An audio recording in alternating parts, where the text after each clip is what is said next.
The time has come for you to lip sync for your life.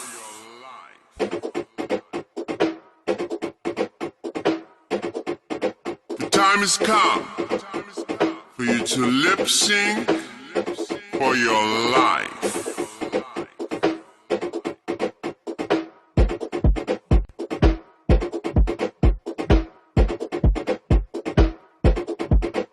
Time has come for you to lip sync for your life.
Yoruba is an indigenous spiritual practice and religion. Yoruba culture and spiritual practices have strong roots and belief systems. The goddess lives.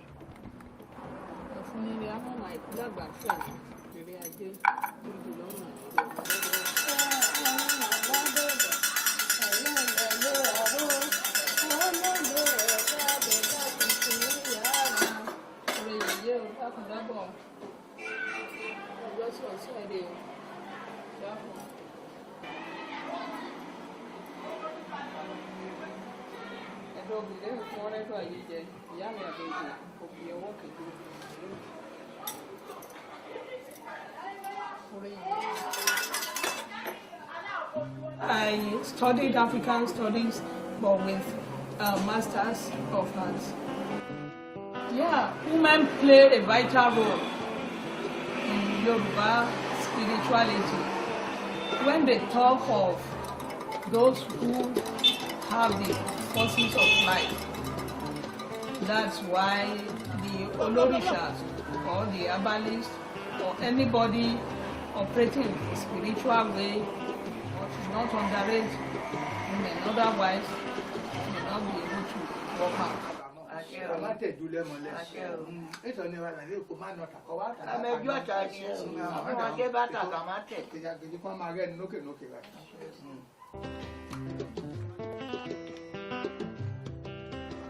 Even in the court, when they said at the certain group that okay, women are forbidden, but the women will be at the background for all forms of Orisha spirituality. There is no where female energy does not play a vital role. Anything without the female energy is no balance.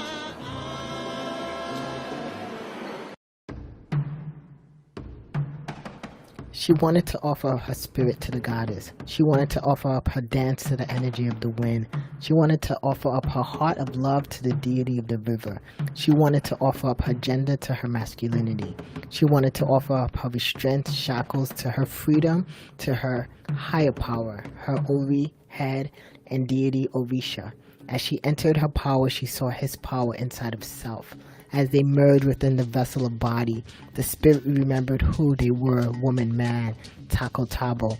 They knew they had a right to the power they had nurtured, cultivated, and harvested. They knew they had a birthright to this hybridity of soul, gender, body, mind, home, and energy. This hybridity identity no one could deny after she gave herself to him, gave self to them, gave self to spirit, gave self to ancestors, gave self to the witches, Iyami or Solanga, gave self to the womb of creation, Olodumare. Spirit became they and them and woman manifested now, transformation and shed fear, her old name to their new name, to actualize success to this new gender, new life, new love of self and resurgence of the past traditions in Orisha for this modern context. Everything she touches changes, everything that changes touches them.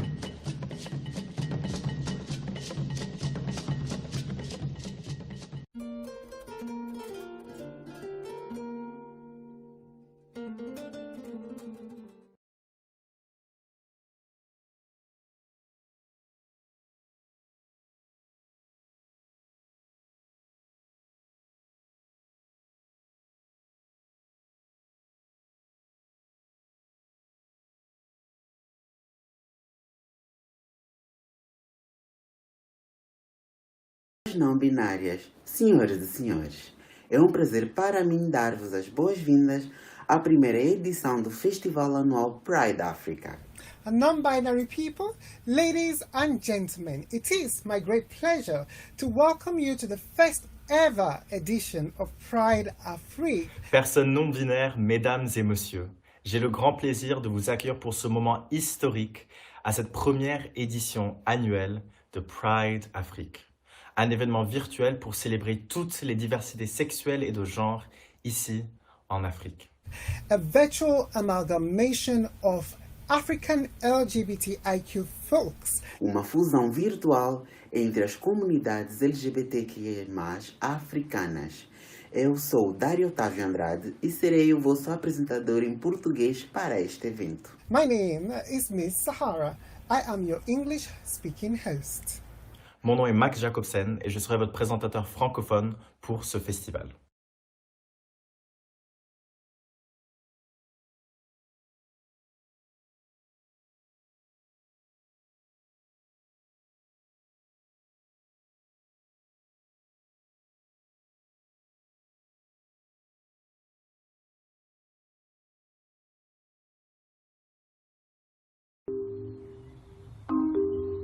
The LGBTQI communities continue to face criminalization and even the death penalty in several countries around the world, including many countries on our own beautiful continent of Africa. As a former president in a constitutional democracy, I believe that everyone is entitled to equality and dignity, and no one should have to hide their identity or live in fear of persecution, arrest, imprisonment, and violence. LGBTQI rights are human rights. To this end, I commend the organizers of the continent-wide gathering of affirmation and information called Pride Afrique.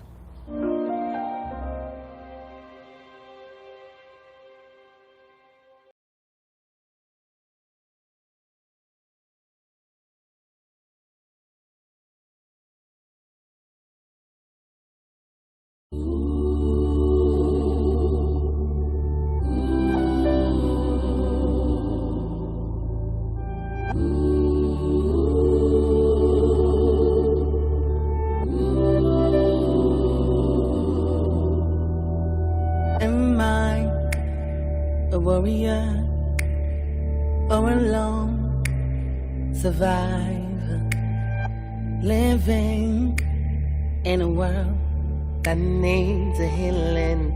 It's time we give it meaning.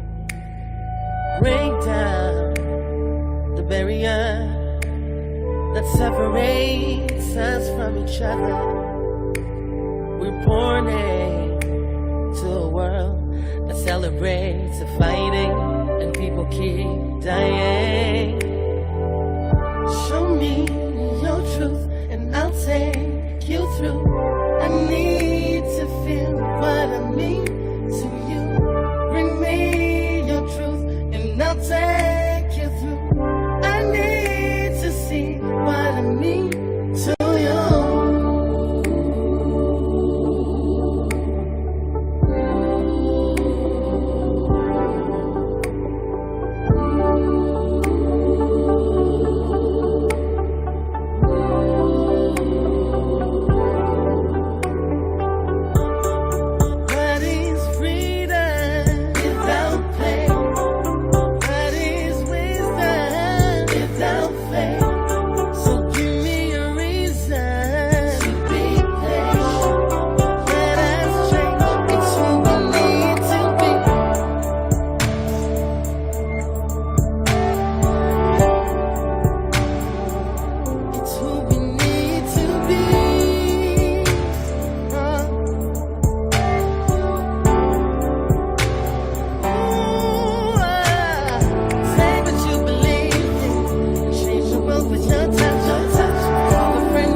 give meaning. Break down the barriers, separate us. One loving as that freedom flag that you're born with. Don't you hold back on your feelings. Show me your truth and I'll take you through. I need to feel what I mean to you. What you mean to me, your truth, and I'll take you through. I need to see what I mean to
British-born African woman, a Ghanaian woman, it makes me so proud to connect with those that I don't get to see often, those that I don't get to hear about, our traditions, our heritage, our culture, and what we do that makes us so rich as a people, but rich within our love.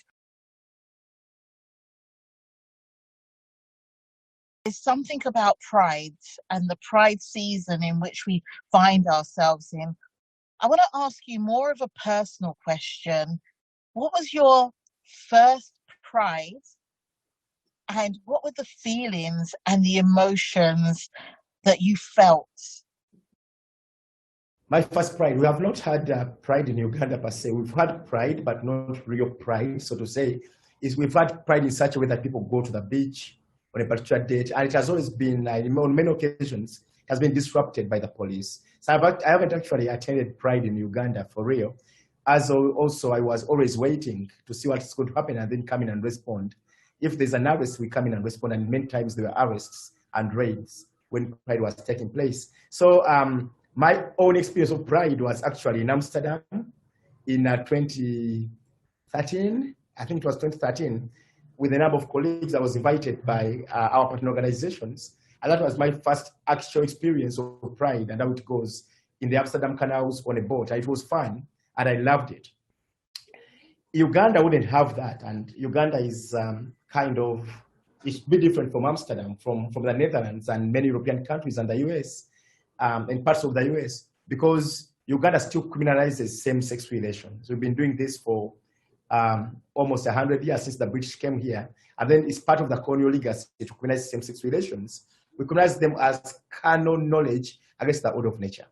Pride is important because we are made to be ashamed of ourselves and our bodies. You may not have that yearning, that need, that desire. Your identity as transgender is shameful, it's not real, it's non-existent. You as a lesbian are not right. You've got to be normalized through some invasion of your body. So pride is important, and I'm glad that you raised that. Pride is important because we celebrate ourselves. We say, yeah, this is wonderful. We cast away the millennia of stigma and shame that have been heaped on us as queer people. Simon and Cordy. Simon and Cordy was a friend of Bev, a friend of mine. He was a young black man from a township 60 kilometers south of Johannesburg. and he was arrested for anti-apartheid activities, serious charges, murder and treason. He was put in jail, and astonishingly, he came out to his fellow treason trialists. And this is captured in Beverly's film on Simon, where Simon says, I'm black, I'm poor, and I'm gay, and I can't separate those three things. The struggle for me is one. Without Simon coming out, within the struggle to liberate South Africa from apartheid, from white supremacism, we could not have had the legal process to try to get sexual orientation into our constitution. Now, Simon and Bev started GLOW, Gay and Lesbians of the Witwatersrand, which is the most populous heartland of the economy and activism in South Africa. Let us remember that there were lesbians in Cape Town, Sheila Lipinski and others, who started Olga, and they were the ones who reached out to the ANC and said, hey, we here. Don't think Simon, with his own activists in jail, through GLOW, and then the lesbian activists in Olga.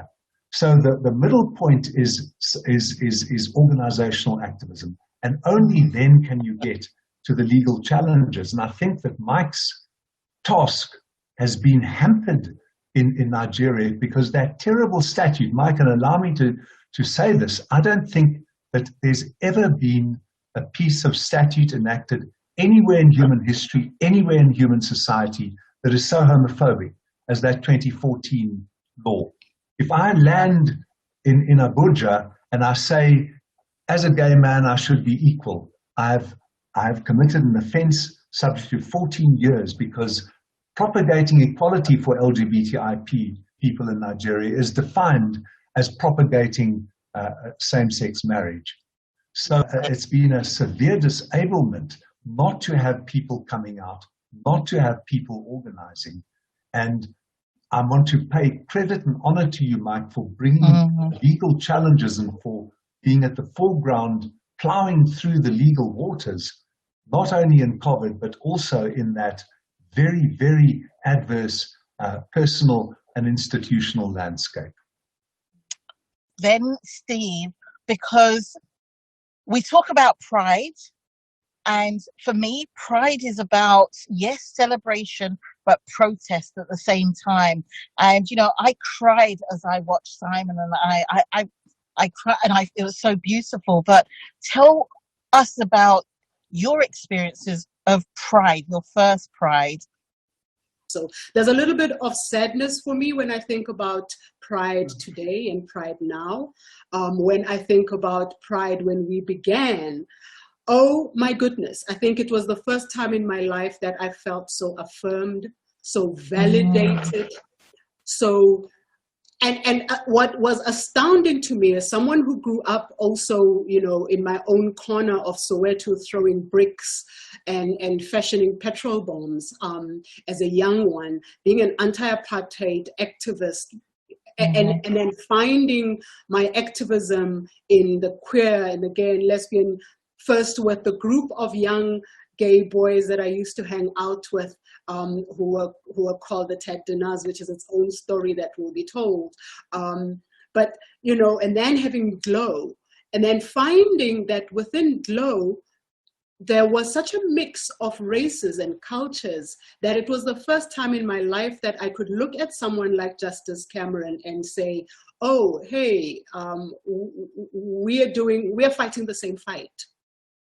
And I think it was the first time in these movements that I started realizing the magnitude of what we were doing, that we were not just fighting a queer fight, but it was bigger than that all of us had the same goal in mind. And it didn't matter what color, creed, what race, what culture. It didn't matter what gender, your diversity. It was an incredible feeling to know that we can be in the street and scream and yell and party while holding a banner and being able to stand on a podium and be very vocal with our political stance. And it is incredible that 30 years later, we in South Africa are not necessarily as united as we could be in our celebration of Pride, just simply because of how it's been divided from being just, the combination, which I know the whole world, we've always been able to have a combination of pride and protest, a celebration and protest, which is what this has always been about, to now only having just frivolous celebration that does not, I can't get Kakuma Camp out of my mind. I'm sorry to them. It's just every time I think about the celebration, every time I keep thinking celebration, I think Victor Mukasa posted a video where they were in a room and they were crying and people were saying, help us. And I dropped myself into that room in that moment and thought, oh my God, we need to do something. These are our own people, and it starts the cancer. I just kept saying also within my own family, the cancer starts in a space. It's not just in Kenya, it's not just in Uganda, it's not just in Nigeria, but in a small little room in a corner of the world right now, people like me and you and you and you and you are being terrorized. We need to come up with a strategy, Phil. Mike, Edwin, we need to come up with a strategy, Steve, because the fact that we are not pointing and saying, world, look, I think we are also approaching things from a point of view of being a minority and being a few. It's almost as though we are approaching this from a place of being disadvantaged. We forget that there are so many more of us now. And we forget that there's so many more allies. We have so many more allies worldwide. There are so many more of us. We affect economies now. We affect governments now. We affect systems now. And yet we are not using the power of our unity worldwide. We are approaching this as though we are divided, that we are in all these different places, and therefore we feel powerless. We are not. We can point at Kakuma Camp right now, worldwide, at one time, as Pride Afrique, and say, if we don't start doing something about this cancer continues to grow because there is a belief that we cannot fight. Countries have to look into many issues, including political, social, economic issues. Without a properly functioning democracy, your protection of LGBT rights is completely worthless. So that means that LGBT activists have to also be activists for democracy, have to be activists for rule of law and good governance. They have to be activists for economic empowerment of everyone. So an LGBTI person is not just an LGBTI person. They have their parents, their brothers, their sisters, their cousins, their lawyers, their doctors. There are many more things to everyone than just being gay. So for my advice to the LGBTI community in Africa is, let us be part of the broader processes of social transformation in Africa, of economic transformation, of political transformation. Let us take part in politics. Let us engage. Let us fight for other people. When someone is being shot dead for their political views, an LGBT person shouldn't just look on and say, I'm not gay. He's not gay, so I don't care. We should care every time human rights are being trampled on by others and by the government generally. And this is why I said that Pride is not just a celebration, it's a protest. When you think about the first Pride that most of us hear about in 1969, when Sylvia Rivera, Marsha P. Johnson, Stormé Delavier said enough is enough around police brutality, enough is enough around the lack of housing, the precarious work, or lack of work and employment that they find themselves in, the hunger, the being on the streets, homelessness, poverty. That's why Pride was a protest. And if you want to use the word riot, so maybe the points you wish to make to Pride Afrique and everyone listening is that enough is enough, because whilst we are celebrating Pride, we also need to protest about, as Steve rightfully pointed out, those inequalities, the injustices that still happen around our continent. First Pride, I was only 13 years old, and I was never in the first South African Pride.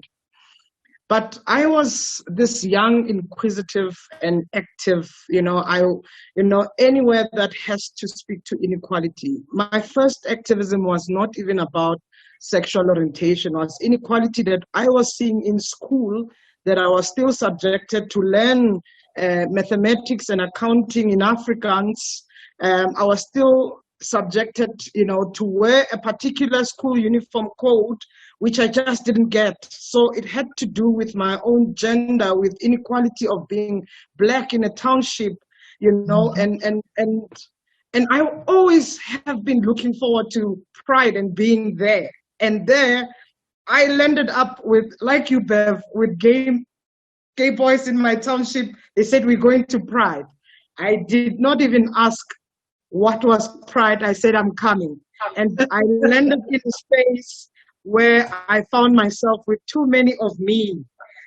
People I could relate and talk in same language and be free and not worry about whether I could be stepped, I could be questioned of, my own being, masculinity and so forth. I didn't. And that was Pride for me. I had an affirmation in a space. I had an affirmation in a space where I could not fear being me. And that was Pride for me when I was 13. And what Pride means, despite what currently is happening here, I mean, I don't necessarily go to Pride events now because I still interrogate what do they look like, what do they mean. But what Pride means, it means existence, it means visibility, it means solidarity and claiming the space. And without that, we cannot affirm each other, right? And what is claiming the space? And claiming the space is not just by being there, but it's about whether we can get access to food, we can get access to land. South Africa is still debating access to land even today, and we think that, being queer does not speak, all of these things, they speak to us. And I really do think it's something that is quite important, not only just as South African, but as an African, to speak about what the legacy even of colonization has meant for us as queer Africans, and how do we carry it, how do we carry this solidarity in the context of our own neighboring countries? How do we carry this existence and affirm our neighboring countries, our siblings, what Pride means. And I do think that, you are quite right that how do we carry on? How do we hold on and build a chain? You may not have observed, but there's so much disunity amongst community members here. There's mistrust amongst community members. So on the face of it, you could hear them looking forward to Pride celebration. But trust me, if not because of the law, the SSNP on ground right now, I'm wondering the day the law will be set aside, what would Pride celebration be like here? I'll give you an example. Just to get plaintiffs to go to court over these SSNP matters, it took a team of lawyers to get plaintiffs. It took more than 2 years. More than 2 years to get plaintiffs. Individuals, NGOs, some of them who appear to be advocating for the rights of community members, but just to get them come together, let's have your names on court processes and challenge this law. It took more than 2 years. So if on the face of it you would have thought that it would be a thing of joy, a thing of excitement, that people would volunteer and there will be cooperation amongst the community members, amongst NGOs, amongst individuals, you would ordinarily have thought so. But the in-house fighting was so much. I mean, with due respect, I'm sure some of them will hear this and they'll be, but that's the truth as a council doing this, coordinating this. It's so much disunity. Just get a plaintiff to go to court. They fight so much. I don't know, maybe there's something, maybe because I'm just a lawyer and an ally, there may be more things I'm not aware of, but it's strange, really strange. As you look forward to Pride celebration in Nigeria, for example, someday to be more pronounced, I wonder what's going to be like. It's maybe scary, really.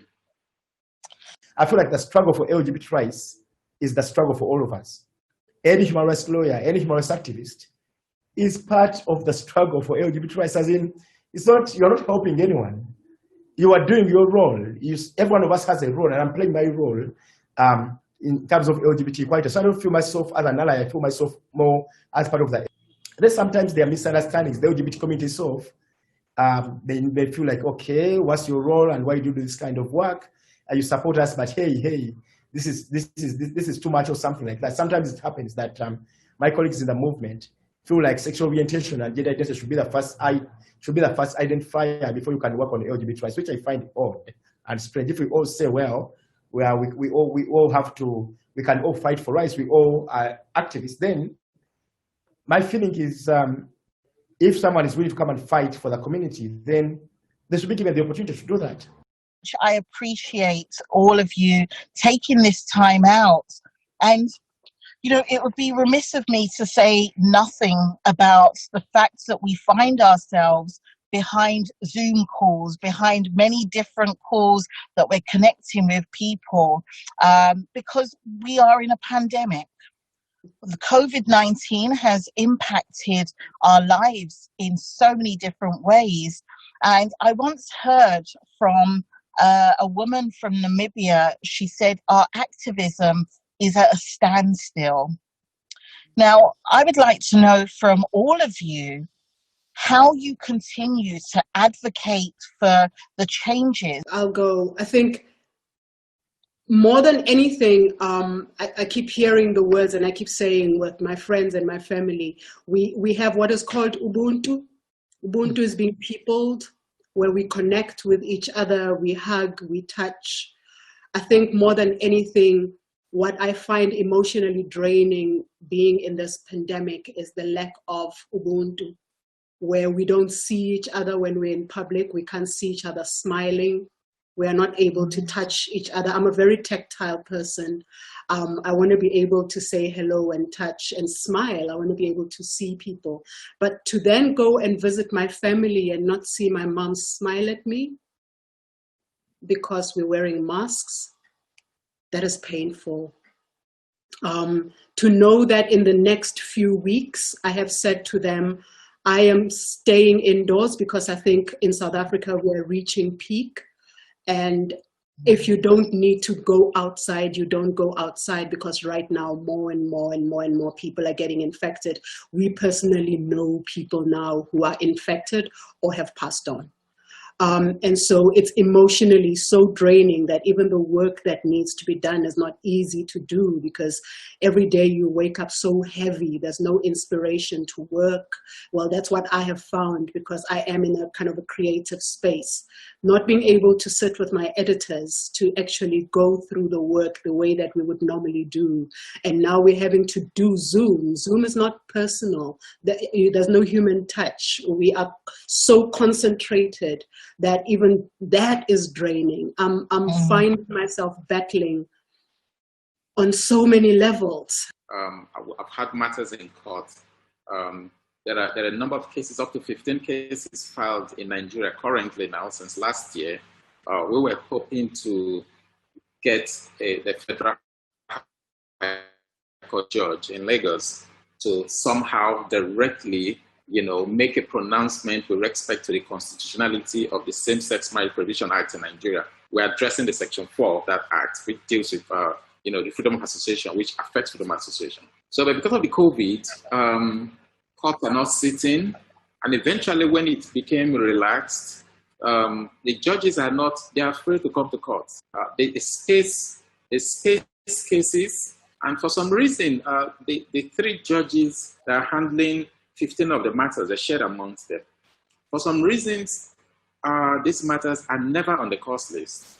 Despite all we do, each time we go there, get a new date. It's difficult because of the lockdown at that time when it was so intense. I was based in Abuja here, so I really couldn't fly to Lagos. But we had other colleagues in Lagos who strategically managed. People could appear in court. For some reason, these matters are not listed. Cost on seat, matters are not listed. The last time we were in court, now we're told it was by phone call. We're told our matters are coming up October. So we can't do anything until October. And even then, we're not even sure the court will sit. So the judges are afraid.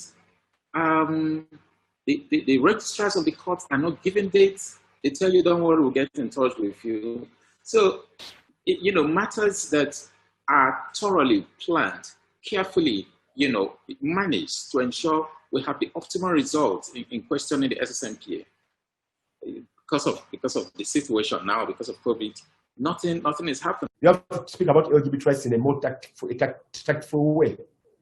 And then if you end up homeless, like it happens for many LGBT people, you are most likely to find yourself in an LGBT shelter, which are few, but also they are constantly being threatened by the police. That is a incident happened in end of March of 2020, where the police went and raided a homeless shelter where they found about 23 people. They arrested all the 23, subjected them to mistreatment, beatings, and abuses and insults, tied them with ropes like slaves, and took them in a long row to the police post.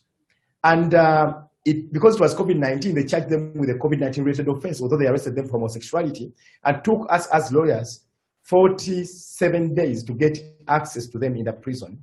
This is because there was a prohibition of anyone accessing the prisons during COVID-19. Eventually, we did get access to them, and then eventually they got released. The charges were withdrawn, and we are now filing a lawsuit. We got a court order which allowed us to access them, but now we're filing a lawsuit challenging some of the violations. Some of the violations include a prison warder getting a piece of wood and burning a gay man between their thighs, pulling down their trousers and then burning them between their thighs.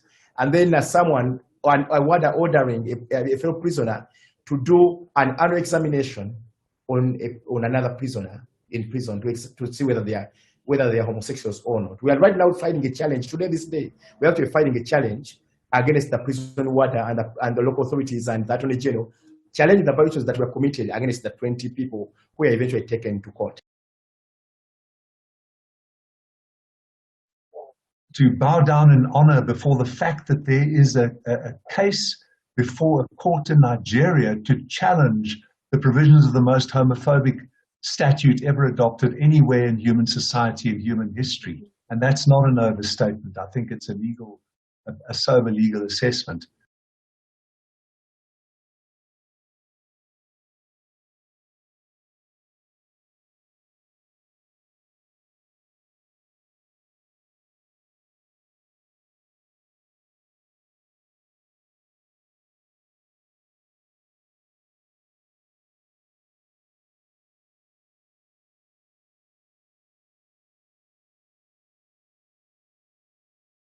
Happy Pride, everyone.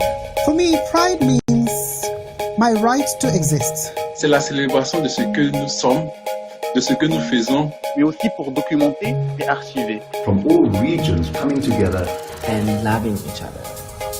As white people, as one voice, not hesitating to show their true colors. Para o continente africano, que é a primeira parada do orgulho LGBTI virtual. Hi, I am Reverend Jide Macaulay. My name is Mahira Labelle. I'm Kevin Mochiro, a gay activist from Kenya. My name is Miss Sahara. My name is Numi Salma. I'm a writer and filmmaker. My name is Ruth Marimo. I am very proudly Zimbabwean lesbian. My name is John Amechi. I'm a psychologist. My name is Taina, and I'm a very proud queer African. Je suis Burganil da Silva, pastor ativista LGBT. I'm Athol. I'm Tachugala. Hi, my name is Manuel Siamo. My name is Mapia 20. We are stronger when we are united and together in fighting against our oppression. In spite of the various challenges we as queer folk face on the continent, we're still standing, we're still strong, and we're still proud. And this is something to celebrate. So be proud of yourself, be safe, and be unapologetically you. Happy Pride. Happy Pride, Afrique. Bye-bye.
Why is it bad to feel so good? Why is it bad to feel so good?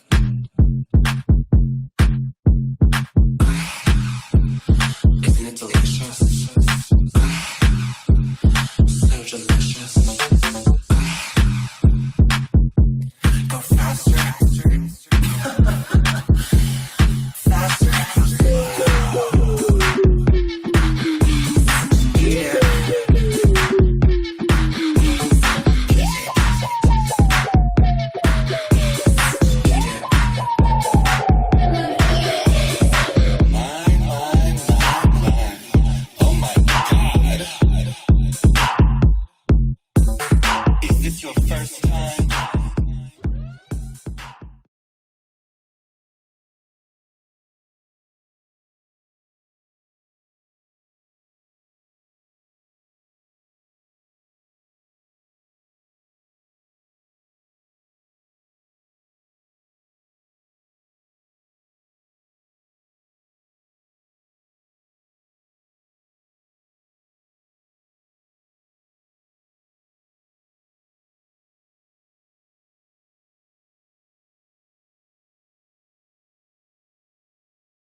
Bonjour, Monsieur Bateau, comment allez-vous? Bonjour, je vais bien. Très bien. À part de ce qu'on sait, vous, monsieur, comment vous présenterez-vous, s'il vous plaît? Je suis avocat, militant de droits de l'homme, militant pour les droits des minorités, et je suis le président de l'association LGBT Shams, l'association tunisienne pour les droits LGBT. D'accord, très bien.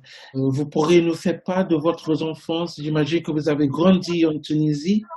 Oui, j'ai grandi en Tunisie, dans une famille de la classe moyenne. J'ai fait mes études en Tunisie jusqu'au bac et après, j'ai fait des études de droit en France. Bon, merci beaucoup, Monsieur Batou. Qu'est-ce que vous avez motivé, en fait, de vous présenter à la présidentielle? Le fait de se présenter à la présidentielle, c'est un droit citoyen à tout citoyen tunisien, abstraction faite de sa sexualité. Et moi, je suis un président d'un parti politique, le Parti libéral tunisien, depuis 10 ans. Et c'est mon droit absolu de me présenter aux élections. Et la loi en Tunisie ne distingue pas entre hétérosexuels et homosexuels pendant la présentation de candidature. N'importe qui réunit les conditions légales pour se présenter a le droit de se présenter à la présidence. Oui, vous avez raison. Ben, écoutez, Monsieur Batou, j'imagine qu'en fait, l'homosexualité est illégale en Tunisie. Donc, comment avez-vous en fait eu le courage de vous présenter en tant qu'homosexuel? Je ne me suis pas présenté en tant qu'homosexuel, je me suis présenté en tant que citoyen tunisien. Et la presse a mis l'accent sur mon homosexualité parce que ça faisait le buzz. Mais c'est la pratique de l'homosexualité qui est interdite par la loi tunisienne. C'est pas l'identité sexuelle qui est interdite. Moi, je dis que je suis homosexuel, ils peuvent rien faire contre moi tant qu'ils m'ont pas attrapé en train de forniquer avec quelqu'un. Et en fait, j'ai lu un petit peu par rapport à vous et j'ai remarqué que pendant la présidentielle, vous avez, la présidentielle, après votre candidature en fait à la présidentielle, vous avez eu pas mal de critiques. Surtout les critiques venant des associations LGBTQ concernant votre candidature. Comment avez-vous réagi en fait à cette critique? Aucune des personnes qui m'ont critiqué ne représente une association. Il y a une seule association LGBT en Tunisie reconnue par l'État, c'est Shams. Les autres, c'est des pages Facebook. Et le fait qu'ils disent que mon affirmation de mon homosexualité met en danger la communauté LGBT, c'est leur vision des choses, mais ça reste des boutiques Facebook qui n'ont aucune existence légale et ça reste des personnes anonymes qui se cachent derrière des pseudonymes et derrière de noms d'associations virtuelles et leur propos n'a aucune valeur. Et s'ils avaient quelque chose de solide contre moi, ils n'allaient qu'aller voir la justice, pas sortir des rumeurs sur Facebook. Votre candidature a été rejetée par le gouvernement, j'imagine. Et est-ce que pourquoi, mais quelle est la raison pour laquelle en fait, votre candidature a été rejetée à votre avis? C'est pour des raisons de parrainage, de procédure de parrainage. La loi exige 10 000 parrainages pour se présenter. Moi, j'ai réuni 20 000, mais sauf que ils m'ont demandé que ce soit sur les formulaires prévus pour ça. Et moi, je n'étais pas sur les formulaires. Ils ont trouvé un vice de forme dans la candidature et l'ont fait tomber. D'accord. Et ça veut dire que en fait, ça n'a rien à voir avec votre homosexualité? Non, ça n'a rien à voir. Ok, mais c'est bien de savoir parce qu'en fait, des fois, quand on reçoit les news comme ça, ben, on résume en fait à la conclusion tout de suite, quoi. Mais c'est bien de savoir que ça n'a rien à voir avec votre orientation sexuelle. Très bien. Et dites-moi, monsieur, quel conseil avez-vous? Non, avant cette question, j'imagine que vous avez eu des problèmes en fait par rapport à votre candidature qui a été lié à votre orientation sexuelle.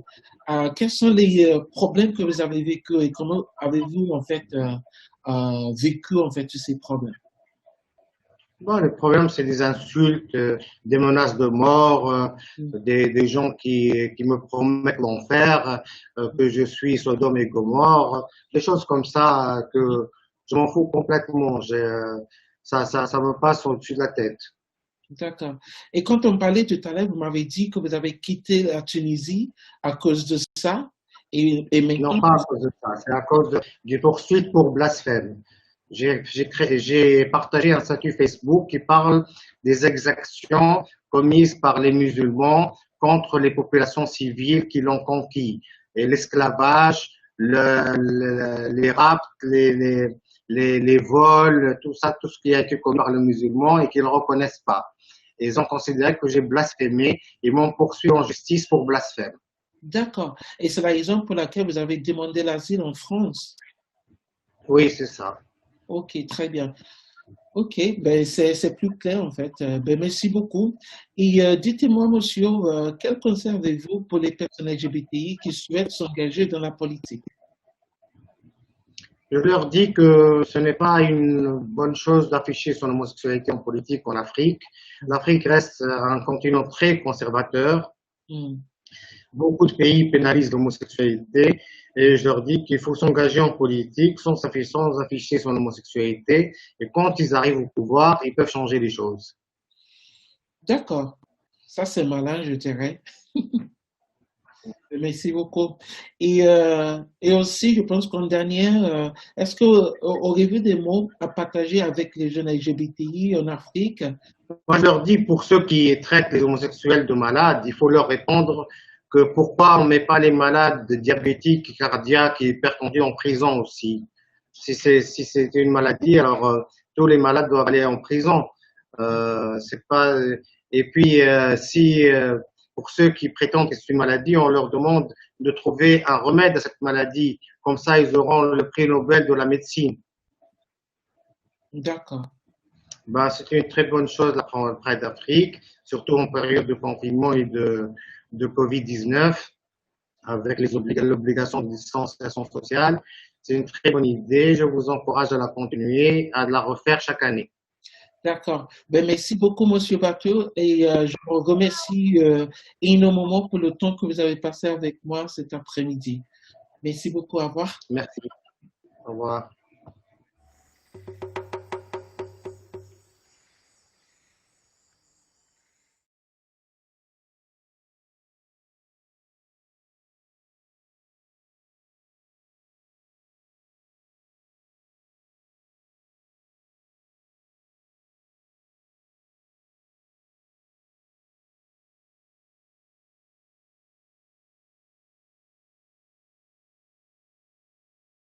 I'm Honey Davenport, and I just want to say I support Pride Afrique.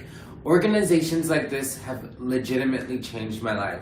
As a young queer person of color growing up in West Philadelphia, I was fortunate enough to travel to Senegal, Nigeria, and the Ivory Coast to perform with a troupe called Journey to Freedom.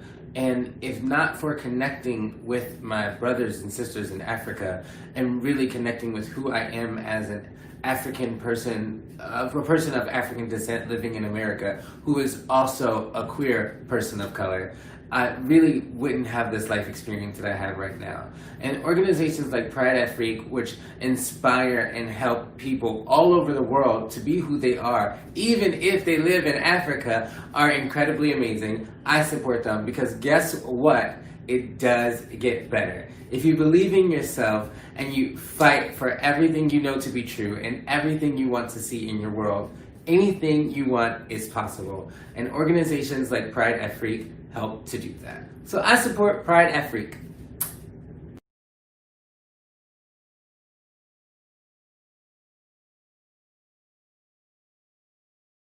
Happy Pride, everyone. For me, Pride means my right to exist. C'est la célébration de ce que nous sommes, de ce que nous faisons. Mais aussi pour documenter et archiver. From all regions coming together and loving each other. As white people. As one voice, not hesitating to show their true colors. Para o continente africano, que é a primeira parada do orgulho LGBTI virtual. Hi, I am Reverend Jide Macaulay. My name is Mahira Labelle. I'm Kevin Mochiro, a gay activist from Kenya. My name is Miss Sahara. My name is Nuni Salma. I'm a writer and filmmaker. My name is Ruth Mirimo. I am very proudly Zimbabwean lesbian. My name is John Amechi. I'm a psychologist. My name is Tana, and I'm a very proud queer African. Je suis Danilo da Silva, pastor ativista LGBT. I'm Athol. I'm Chugala. Hi, my name is Manuel Siamo. My name is Napia Tony. We are stronger when we are united and together in fighting against our oppression. In spite of the various challenges we as queer folk face on the continent, we're still standing, we're still strong, and we're still proud. And this is something to celebrate. So be proud of yourself, be safe. And be unapologetically you. Happy Pride. Happy Pride Afrique. Bye-bye.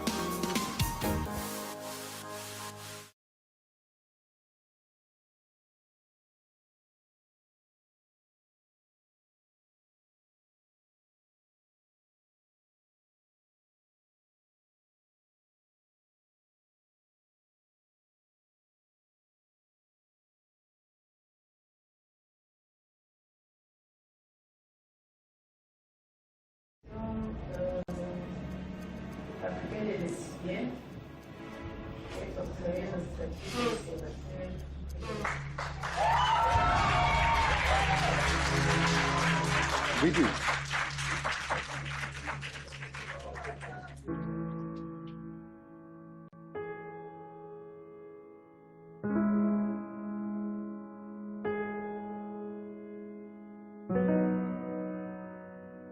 So the granting of observer status speaks to two fundamental rights that I can say are guaranteed in the African Charter.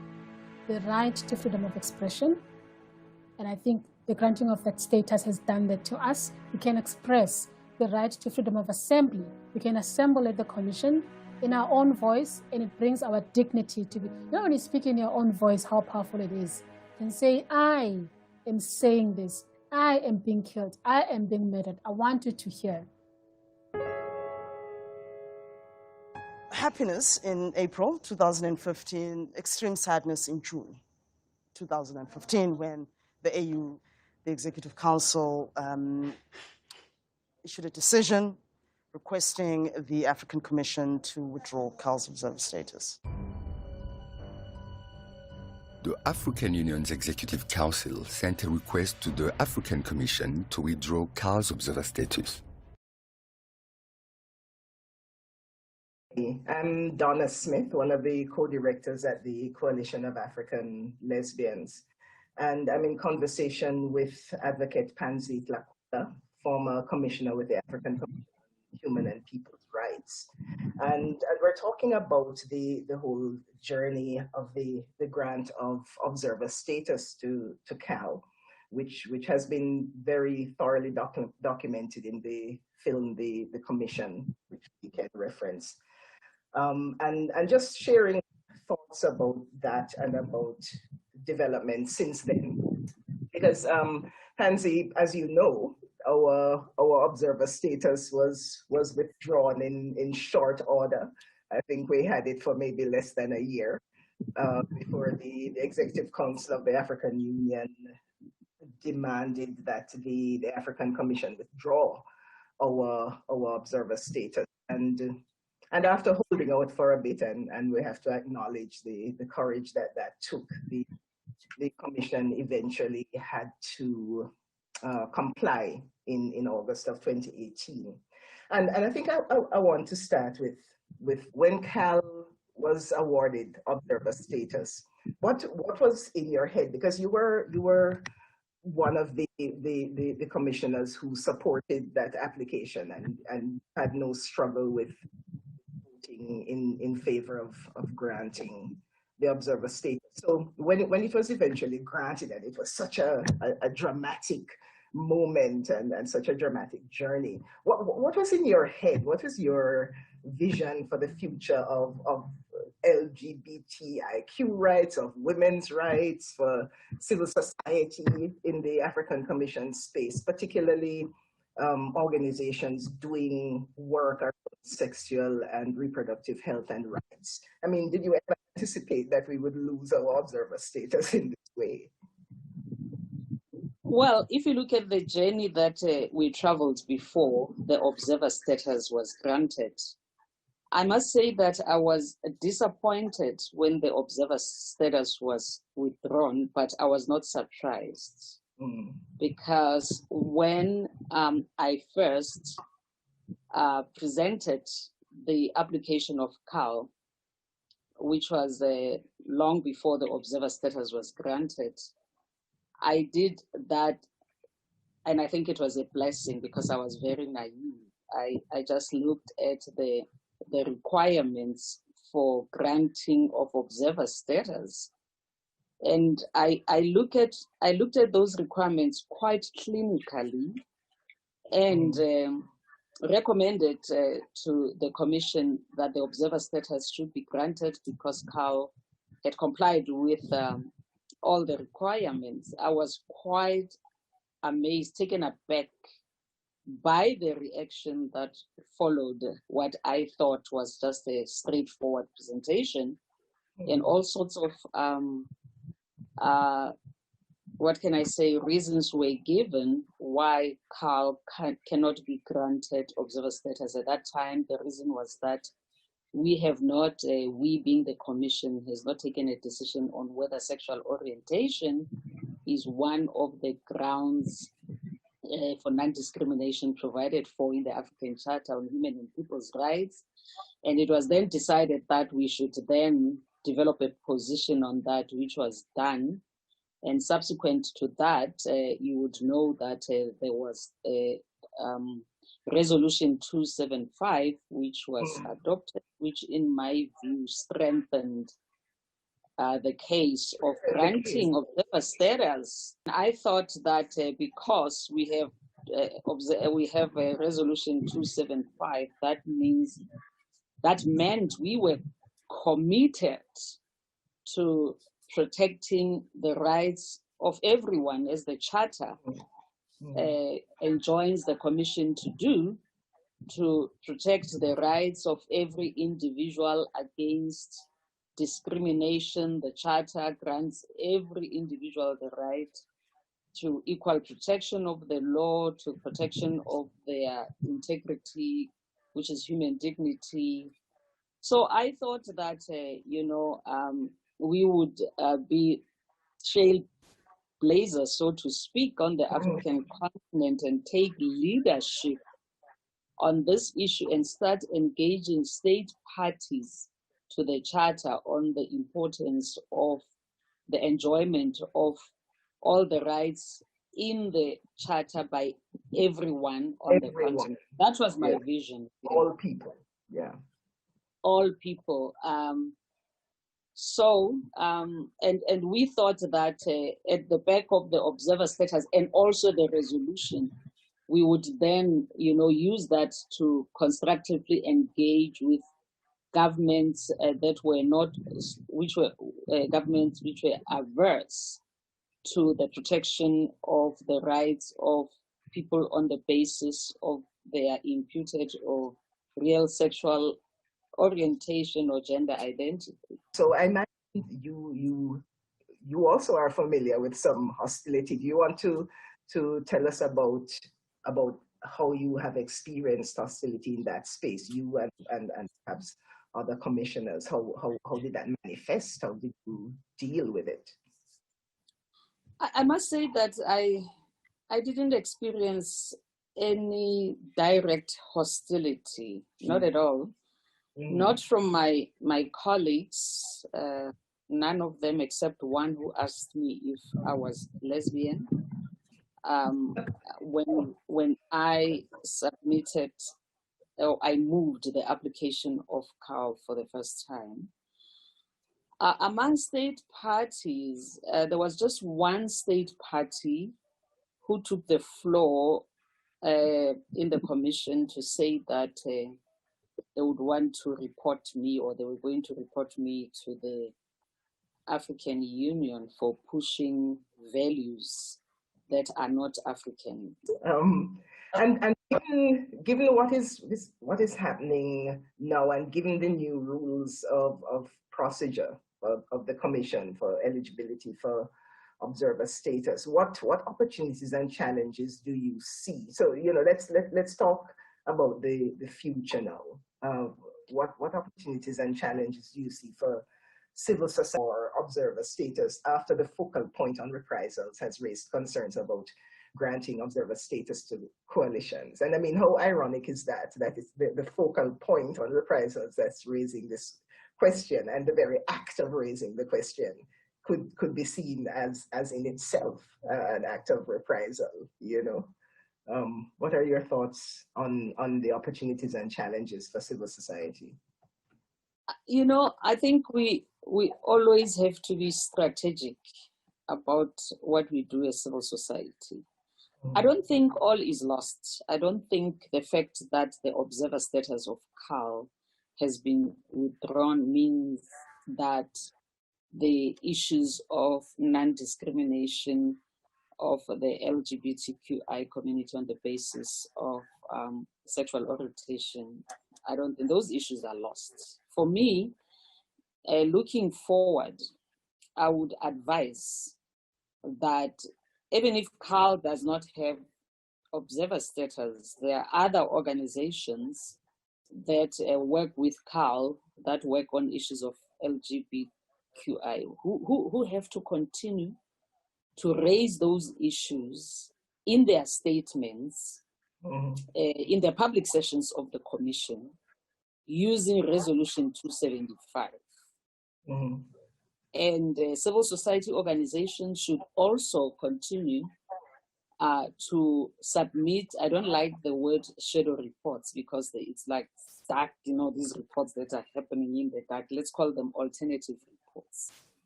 I think civil society organizations should ensure that whenever a state party submits its report to the Commission and its report is being examined, civil society should submit alternative reports and raise sharply the human rights violations perpetrated against LGBTQI. Sometimes we just say the alphabet. In the country that is being examined. But lastly, I think which needs some doing is that civil society should look for a case of violation against one member, a group of the community, exhaust the internal remedies domestically. And once they've done that, take the case to the African Court on Human and People's Rights. I think we all have to look for a case of discrimination on the basis of sexual orientation and take it to the African Court. Then we will know what we are dealing with. To the African Commission, Because the Yes. Commission will have to then examine that case of discrimination and see and make a pronouncement whether indeed the rights in the Charter have been violated or not. So I would advise civil society not to just sit and wallow in their misery to say all is lost. I think that granting of observer status is just but one aspect of how a civil society organization can participate in the proceedings of the Commission. But CAL is not the only civil society organization that promotes and protects the rights of LGBTQI people. Other organizations are doing that. So I think CAL must go out and continue to work with those organizations. But for me, I think the critical thing is to look for a case, a complaint that can be lodged to the African Commission on Human and People's Rights. Then that will then tell us what we are talking about here, whether we are talking about protection of human rights or we are talking about something else. It was proper for us to have an instrument that promotes and protects human rights on the continent, and to establish a body that will also monitor, protect, and promote human rights. But we are human. Can you stop killing us? Can you stop torturing us? Can you stop raping us? Can you stop forcing us out of our homes, out of our jobs, out of our communities, and out of our churches? Can you stop?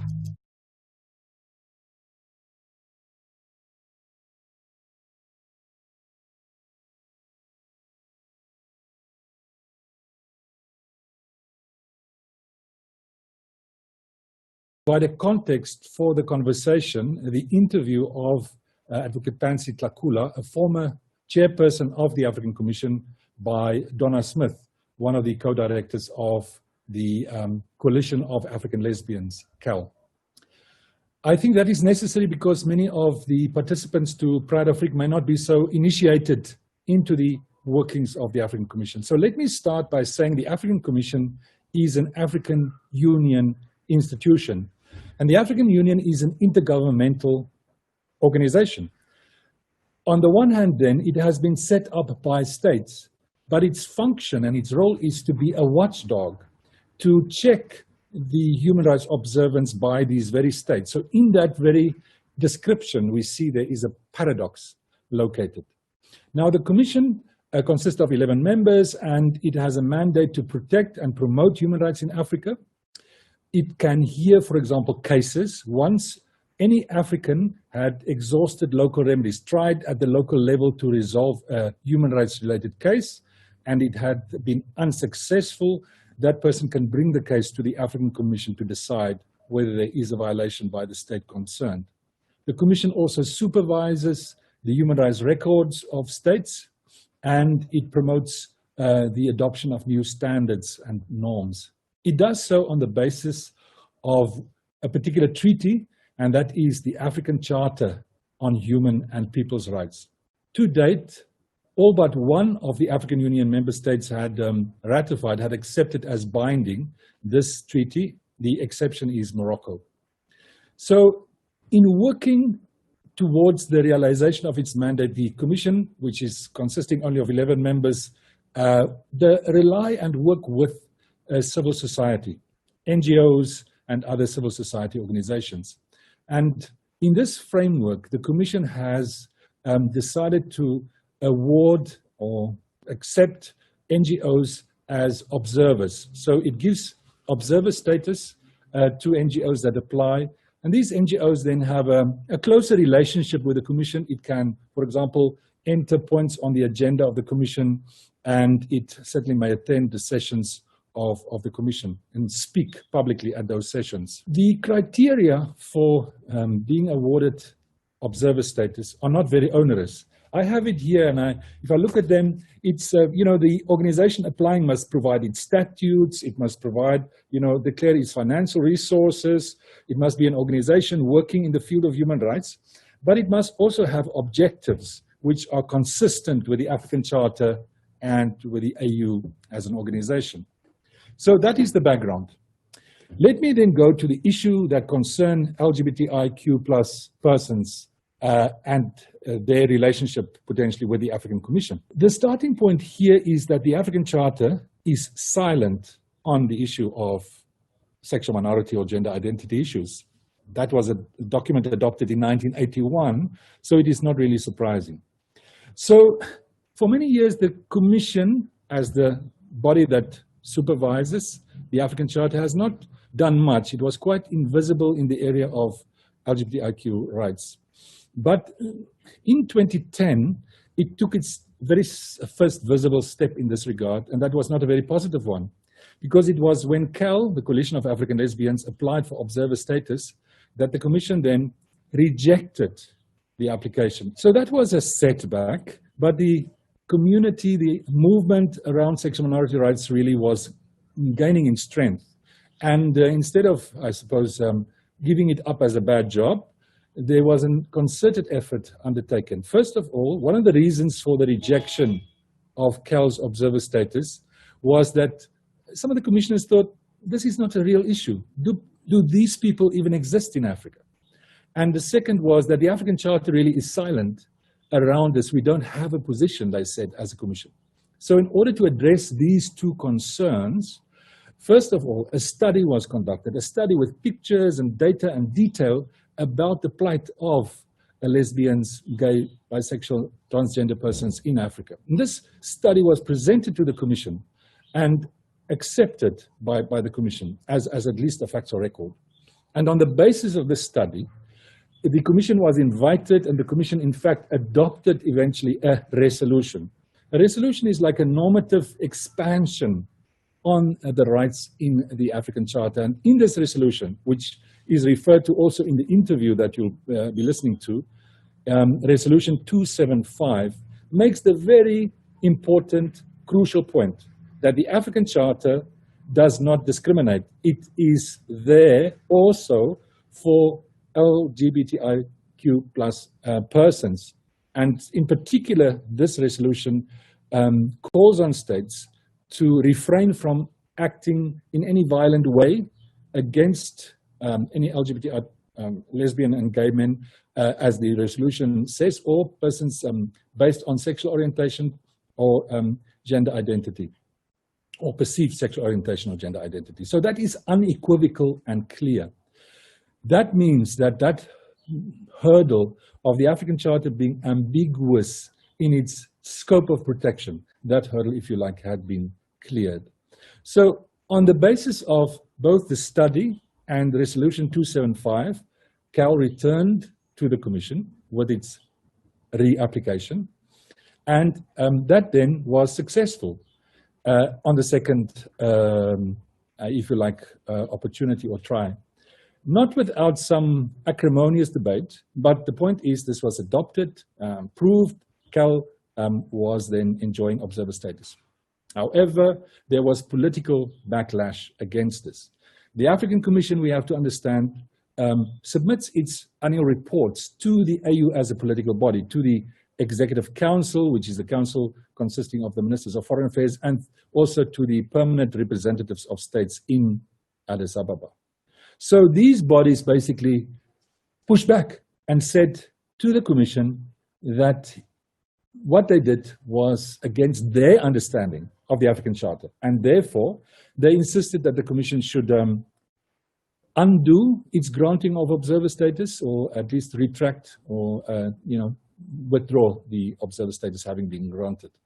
The Commission then, for a certain number of years, did nothing. The Commission kind of was in a conundrum, wasn't it? Because on the one hand, it had to observe its own independence as a watchdog supervising the rights, but on the other hand, it was always going to be cognizant of the political reality, the fact that the AU supports the Commission financially and otherwise, and even elects the members of the Commission. So there's this paradox that I referred to at the beginning. Be that as it may, a case was brought by us, the Centre and CAL, to the African Court, asking the court to clarify whether the Executive Council, that political body, has the competence within the AU structures to actually prescribe or dictate to the Commission how to interpret the African Charter. Regrettably, that case was thrown out by the African Court on technical or procedural grounds, so we don't have a decision on that matter as such. And subsequently, the Executive Council and the permanent representatives insisted once again, by adopting another decision, that the Commission should now act and actually withdraw the observer status that it had granted to CAL. After some internal debate, the Commission complied, and so the position where we find ourselves today is the Commission is in fact in this kind of a grey area, where on the one hand it has committed itself to observing the rights of sexual minorities, persons irrespective of their sexual orientation or gender identity. And that is Resolution 275, that still stands. But on the other hand, it has retracted. It has said that it was wrong, if you like, or at least it accepted that it should not have granted the observer status in the light of the political demands to the Coalition of African Lesbians. So that really is the context of the conversation. There is a video, a film on the African Commission that I'm sure once you Google it, you'll find it also that speaks to these circumstances. So thank you very much.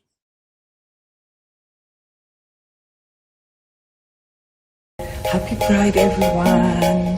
For me, pride means my right to exist. C'est la célébration de ce que nous sommes, de ce que nous faisons, mais aussi pour documenter et archiver. From all regions coming together and loving each other. As white people. As one voice, not hesitating to show their true colors. Para o continente africano, que é a primeira parada do orgulho LGBTI virtual. Hi, I am Reverend Jide Macaulay. My name is Wahira Labelle. I'm Kevin Mochiro, a gay activist from Kenya. My name is Miss Sahara. My name is Nuni Salma. I'm a writer and filmmaker. My name is Ruth Marimo. I am very proudly Zimbabwean lesbian. My name is John Amechi. I'm a psychologist. My name is Taina, and I'm a very proud queer African. Je suis por Danilo da Silva, sou ativista LGBT. I'm Athol. I'm Tachugana. Hi, my name is Manuel. My name is Mapia Tony. We are stronger when we are united and together in fighting against our oppression. In spite of the various challenges we as queer folk face on the continent, we're still standing, we're still strong, and we're still proud. And this is something to celebrate. So be proud of yourself, be safe, and be unapologetically you. Happy Pride. Happy Pride, Afrique. Bye-bye.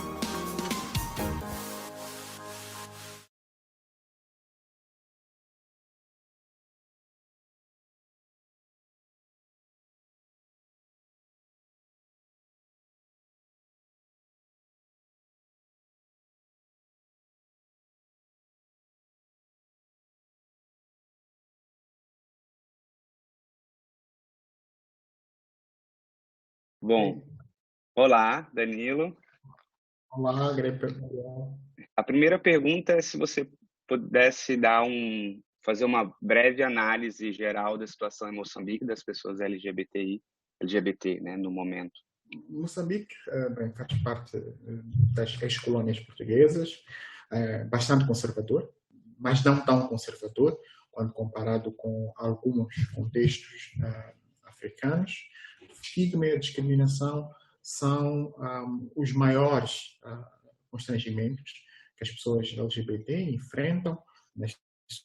Há uma pressão social para que as pessoas se enquadrem naquilo que é esperado sobre a sexualidade daqueles que são, sobre a definição do que é ser homem, do que é ser mulher. E, ao contrário de alguns países desenvolvidos, aquilo que é a principal rede de apoio das pessoas LGBT e de todos os outros moçambicanos é a família. A família tem um enorme peso. Então, felizmente, não temos casos de mortes, como temos ouvido de alguns contextos, como o Brasil ou África do Sul. Não temos pessoas assassinadas por conta da sua orientação sexual, identidade de gênero. mas o facto de não existir este nível de violência extrema não significa que as pessoas sejam livres.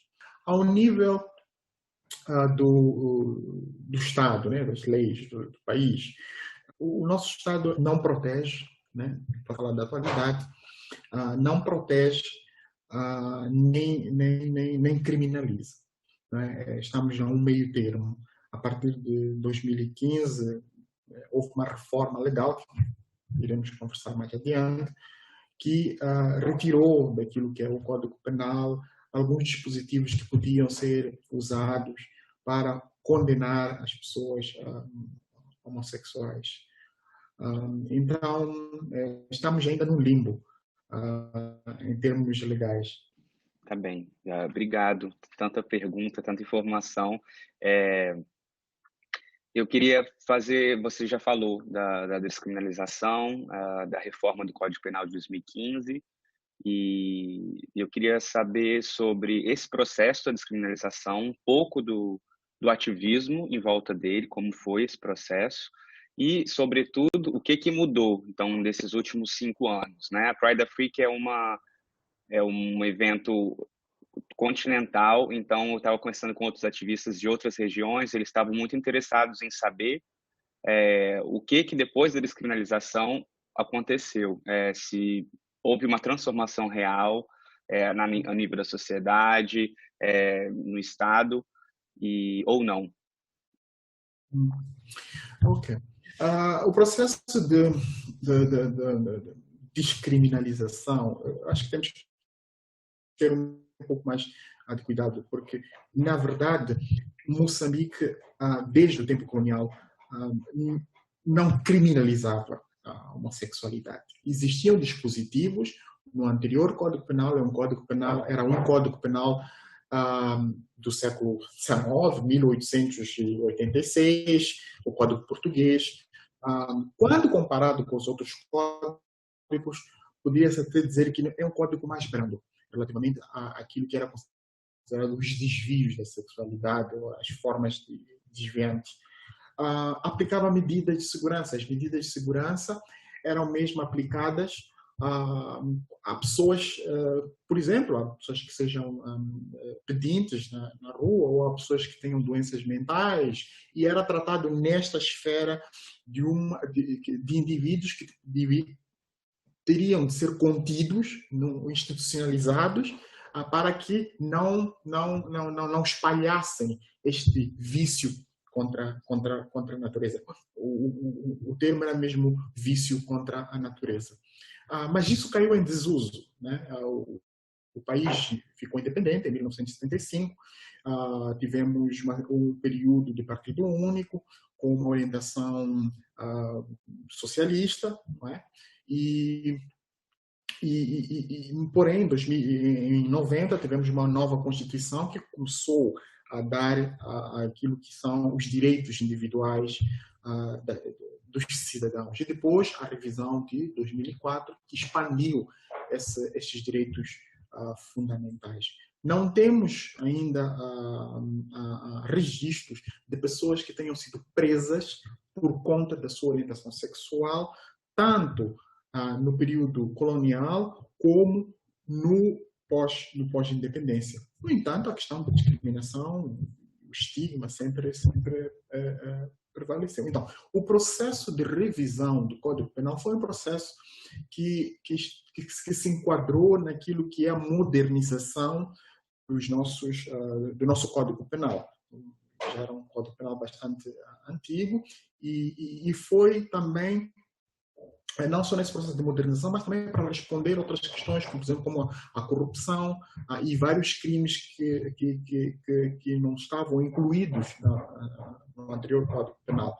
Então, dentro deste pacote, a Lambda, em parceria com as outras organizações da sociedade civil, aproveitou esta janela para poder também avançar com aquilo que era a nossa agenda, que era, se estes artigos não estão em uso, e temos à nossa volta, na altura, tínhamos à nossa volta um contexto de repressão, ou estados aqui à volta, na nossa África e África Austral, a reforçarem as medidas ou a reforçarem leis contra as pessoas LGBT. E neste período a gente disse que não é possível que a gente permaneça com estes dispositivos no nosso Código Penal, que a gente nunca sabe o que pode acontecer.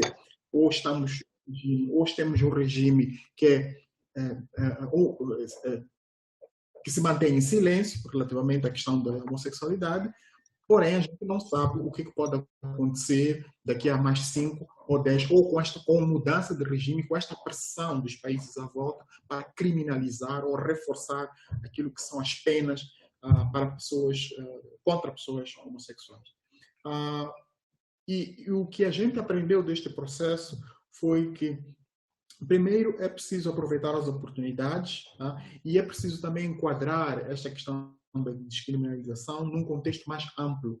Então, não foi por si só uma questão da homossexualidade, mas também foi garantir aquilo que são os direitos sexuais e reprodutivos de todos e todas. Né? Foi mais ou menos neste âmbito.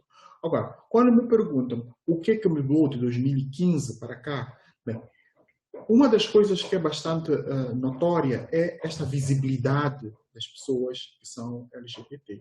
Pelo menos, e principalmente a camada mais jovem, esta visibilidade, esta forma de estar e de ser e de se mostrar LGBT é um ponto. O outro ponto é o interesse da parte, seja da academia, ou seja da própria mídia, em abordar as questões da homossexualidade num sentido de desconstruir essas questões do tabu, da vergonha, do medo, do estigma. E também mais e mais organizações e até o próprio Estado a abordar as questões da sexualidade na sua plenitude. Se mudou na vida individual das pessoas, não posso dizer que houve uma grande mudança, porque a gente não pode aferir o que realmente mudou, mas é visível que há mais uma vontade, há mais esta necessidade de afirmação, de construção e de adoção da identidade de ser lésbica, gay, bissexual, ou mesmo em assumir a identidade da transexualidade. O nosso movimento LGBT em Moçambique ainda está em construção. Quando comparado com os outros países, é bastante recente. Começamos mais ativamente em 2006. Bem, são poucos anos, menos de 15 anos. Então, este é um processo longo que vai levar também o seu tempo até que surjam mais e mais organizações, mais e mais discussões, e as agendas também sejam mais, quer dizer, ousadas do que a atual que a gente tem, que é a questão do garantir o direito à livre associação. Bem, basicamente, de forma resumida, é isto. Este processo de mudança que ocorreu a revisão do Código Penal. E uma curiosidade que você falou, você puxou direitos reprodutivos. Em 2015, também nessa reforma, o aborto até 12 semanas tornou-se legal, não foi? Eu lembro alguma de ler notícias que inspiraram muito o ativismo no Brasil, que tornou-se uma referência em Moçambique nesse sentido. Isso pode ser atribuído a este movimento das mulheres feministas em Moçambique, esta força das mulheres feministas em Moçambique. A Lambda se revê muito no movimento feminista e graças ao movimento feminista que a gente também pôde se destacar e de estar presente em vários espaços e de avançar de alguma forma com esta agenda da livre expressão da sexualidade. Você comentou que Lambda é a única associação, organização presente ou registrada, não sei se registrada é a palavra certa, e aí eu queria te perguntar sobre nesse processo da Lambda como uma organização e o registro, como é a relação também com a sociedade civil, com o Estado, com a população no geral. A gente tem mais uns 10 minutinhos, então a gente fala um pouco sobre isso, depois eu tenho uma pergunta final. Okay. A Lambda não é uma organização registrada. Este processo de registro começou, nós submetemos os nossos papéis, aquilo que é o nosso, as instituições, o Ministério da Justiça, na altura, em 2008, e de lá até então o Estado esteve em silêncio, ou se não, pelo menos formalmente, não nos deu resposta quanto ao pedido de registro. Porém, nos corredores, a gente sabe que há uma resistência em registrar uma organização LGBT. Existem receios por parte dos sucessivos governos desde 2008 até hoje, no que tange ao registro, porque na cabeça de algumas pessoas, se o registro então é um passo seguinte para se obter outros direitos, o que não tem, uma coisa não tem nada a ver com a outra. Estamos a falar de um ato administrativo em que qualquer instituição, desde que reúna as condições que são prescritas na própria lei, pode requerer o registro para se tornar uma entidade legal, e a partir daí ir implementando aquilo que são os seus, quer dizer, o seu objeto social e em prol do alcance daquilo que são os seus objetivos. Este dossiê de registro da própria organização, um dossiê bastante conhecido, já foi levantado em bastantes fóruns, incluindo na própria na ONU. O Estado moçambicano não dá uma resposta concreta sobre o que está-se a passar, mas pelos corredores a gente sabe o que está-se a passar. É uma tentativa de dissuadir este movimento, é uma tentativa de travar esta discussão para que ela não chegue a um ponto em que as pessoas possam exigir muito mais daquilo que é do Estado. Mas é uma tentativa fútil. Começamos em 2008, se em 2006, se em 2006 éramos meia dúzia de ativistas, hoje somos muito mais ativistas, incluindo pessoas que não são LGBT, e essa agenda é uma agenda que não se trava. Né? Vamos adiando até um ponto, mas no final nós temos que sentarmos à mesa com o Estado, com as outras instituições, e realmente olhar para aqueles que são os cidadãos LGBT como cidadãos em pleno direito e que podem se constituir em associações e defender aquilo que são os seus direitos. Até mesmo porque o Estado precisa dessas instituições para servir como interlocutor em várias discussões. Um exemplo muito claro, temos a lei do trabalho. Né? Se o Estado quiser fazer alguma alteração, vai consultar a quem?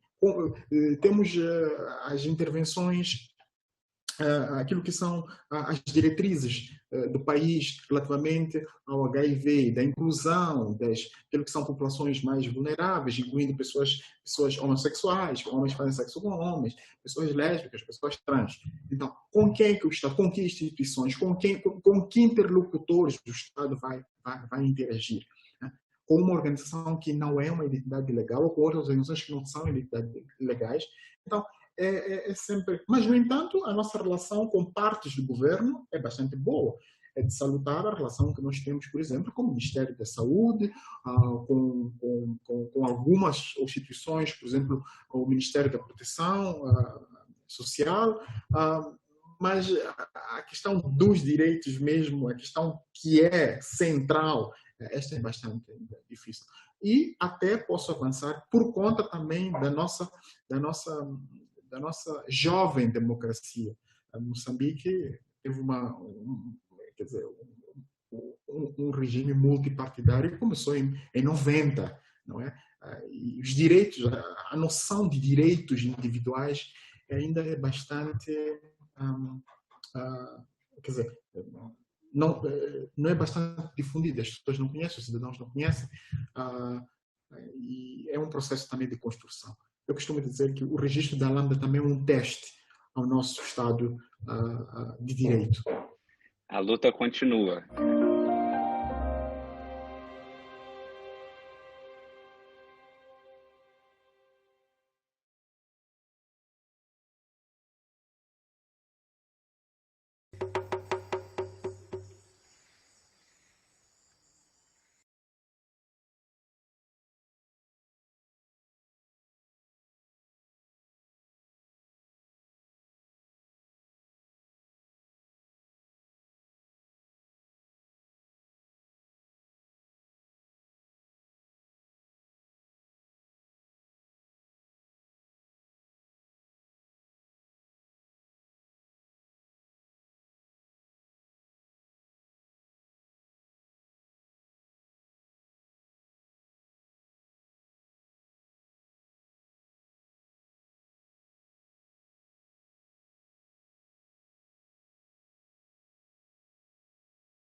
نعبد وإياك نستعين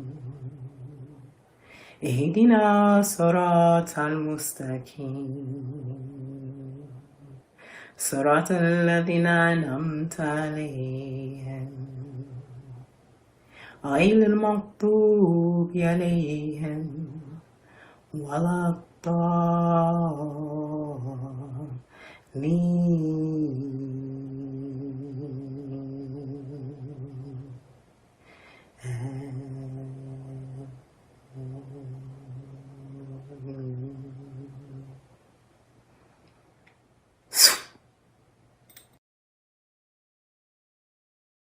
talking a lot about the things that has affected us on our journey of faith. So many of us have struggled with coming out. You know, for me, I've struggled with coming out as a gay man and a Christian, but it got to a point I was able to reconcile that. And I always say that I'm a happy, holy homosexual. And I'm going to go first to Ricky. Ricky, what is your journey like coming out as a person of faith and your identity, your sexual orientation? Take us on that journey. So ideally, mine has been a very interesting journey that did not necessarily entail coming out, but I guess I kind of was born out and had to navigate really being very open in a space that had to grapple with my identity as a trans little kid who was raised by a family that is staunch Christian with very strong fundamentalist views on God as a spirit, on God as an omniparent. And that's one thing that I often refer to God as, that I often feel is neglected. But I grew up in a setting where my family was both very traditionalist in terms of our cultural practices and customs, and strongly believing in a lot of religious doctrine as per Christianity, which is predominant in Botswana. And I was raised to understand that God is the spirit that is very intentional about creating anything, and that I was a part of a greater creation of God that God was happy about, and that God was very deliberate about where to place any particular person with any particular family. And with that, then I grew more and more into myself in a very enabling environment, nuclearly within my family, that is, and having to then continuously grow in confidence of wanting to understand, but why is it that I come from a background that sees God differently to how many other people see God, insofar as God's relation to us as queer folks? And there's something that you said I want to like just go to Sheyi for this. Yes. God is a spirit, Sheyi. How do you connect? Are you able to connect with Ricky on that point? Tell us your journey. Thank you. There's a bunch of different points to touch on that. You know, as someone who practices Orisha from Nigeria, looking at Olodumare translates into the womb of creation, right? So Olodumare created us all. Olodumare knows who we are. Olodumare, like, knows we're divine and gave us permission to be here. And so, like, the spirit is all around us, and the spirit of Olodumare has not only allowed us to be here, but also, like, we had this conversation before we came here with Olodumare in terms of, like, my belief. And so I think it's a misnomer when people are like, we don't have the right to be here. And especially as someone who is trans and also gender nonconforming, it's really been important for me to look at the different aspects of Yoruba that are supportive. And what I find interesting, especially as a practitioner, is that you can't take spirituality and religion out of the culture, and you can't take it out of the language in Nigeria. And so a lot of folks who are like, we don't have the right to be here, can't really do a lot about it because we're already embedded in the culture. And looking at, like, Nigeria also being something that the pronouns are gender neutral. There isn't, like, she or he in Yoruba as a language also allows room for us to be. And I think that being born to a family of pluralists, a lot of Nigerians practice multiple spirituality or religion, and that's something that doesn't always get talked about. And for my family, my mom grew up as a traditionalist. Her great-grandmother raised her, and my father grew up as a Muslim. He's now a Christian. And so to have, like, my mom being okay with what I'm doing and my dad not being okay is also part of, like, the colonialism that happened in Nigeria. And so I think for him, he's still, like, reconciling me being queer and then also being of trans experience is still his journey. I'm certainly going to come back to that because I want to hear more. And I'm going to go to Imale. Imale, you are a spiritualist. You know, you just had Ricky and Sheye make that expression and connection. How does it connect with you also with coming out? So my journey was that I grew up in a Christian home. My family is very Christian, and we grew up within the church. So it was throughout church, homosexuality was sort of drawn into our minds as being something that is not right and something that is Western in nature, and so just not right. It was an abomination to God, and you being homosexual was just seen as something that was bad. So once I started to come out within and explore my sexuality, I felt like I needed to leave behind my faith. I sort of had to divorce myself from that, because how can I be myself, or how can I be fully present in space that won't even acknowledge me as a person? So I at that point felt faith and spirituality and religion was not for me. So for me, part of my journey of reconciling with my faith has been shaking off all the labels that come with faith and sort of exploring and trying to find a relationship with God that's defined by my own terms. And so even if my Christian background has given me the foundation on which to build my understanding of God. So what that means is it's facilitated how I think about God. What one of my worries before that reconciliation was that God will never see me fully, you know. And now understanding that relationship that between me and God is personal has really helped me find my feet within faith and sort of find my feet within spirituality. And now I'm at the stage where it's now finding the language to fit around me rather than using the labels that are used within society, but finding what fits comfortable around me, because I am defining my relationship with God. And even if the language at the moment does not fit, it's the least of my worries, because me and God are creating something that I feel like empowers me from within. So I love the way they say me and God, you know, we have our thing going on.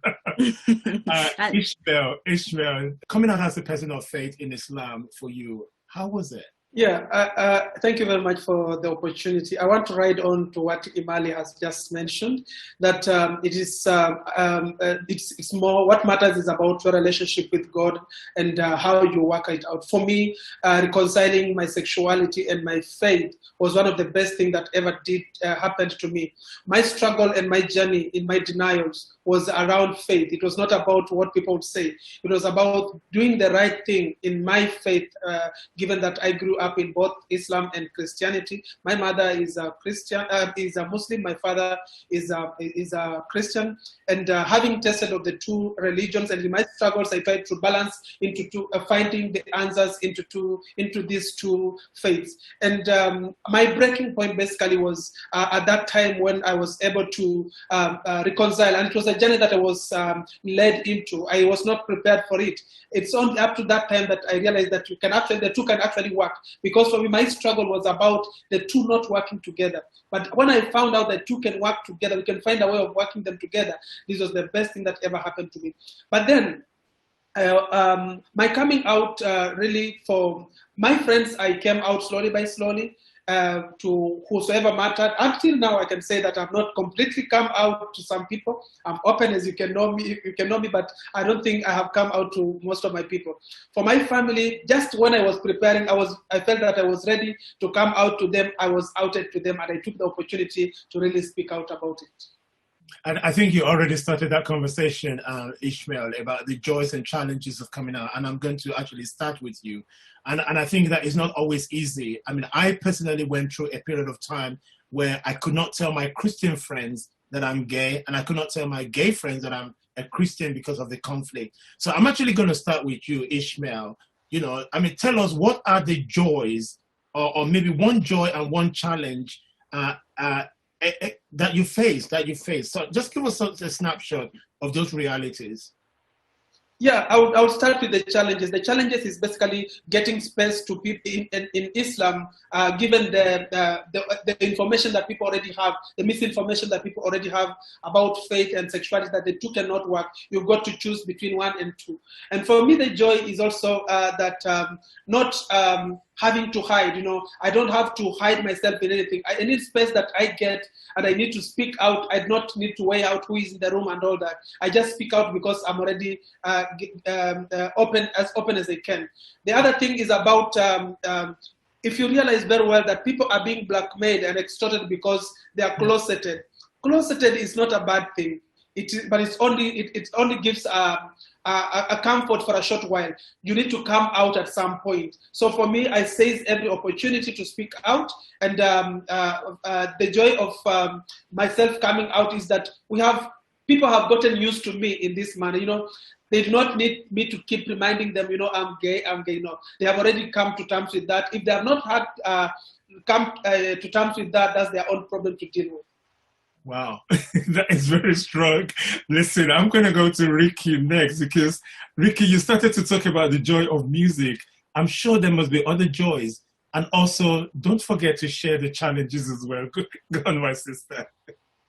No, I echo everything that Ismail was saying, and also even just, I guess, a lot that has been said by Seyi and Imale, in that, for me, existing within a very conservative space of the Methodist Church, which is what I was raised within, as this very overtly transgender person that grew as a little kid, who was seen growing into her youth, becoming a youth conductor to the church choir, and continuously just showcasing the way in which God uses these other vessels that otherwise would have been considered to be abhorrent or to have been ungodly. And the more I continuously excelled, both within my own faith space and just outward in terms of my own career trajectory, the more people got to be able to celebrate God as this lover of diversity and the creativity that God has in being able to make each and every one of us a very unique being. And obviously that has come with a bag of its own challenges, in that it brought a lot of other divisions within the church itself, in terms of questioning the church on what its own doctrine position is on LGBTI inclusion, which has been an ongoing conversation in the Methodist Church as far back as 2001 to date, that has not necessarily been even reconciled. But the more many of us like myself who are coming forward and saying and narrating our narratives of a God that has called us to have to speak out about God, like Ishmael is saying, that I'm unable to not talk about the fact that I am trans, I was made by God, and God wants to use me to continuously showcase the way in which God is able to use us in all various ways to make the world a better place, for which then my own advocacy and activism and the visibility I'm raising around trans persons generally in the world reconciles very neatly with the very doctrine that I'm called to and the queer theology that I subscribe to, of which I'm forever using platforms that I'm given within the church itself to continuously talk about narratives that are contained around queer narratives within the Bible that many at times a very conservative kind of interpretation of scripture just simply overlooks, and is such challenging the prevailing kind of doctrine of the Methodist Church at this point in time.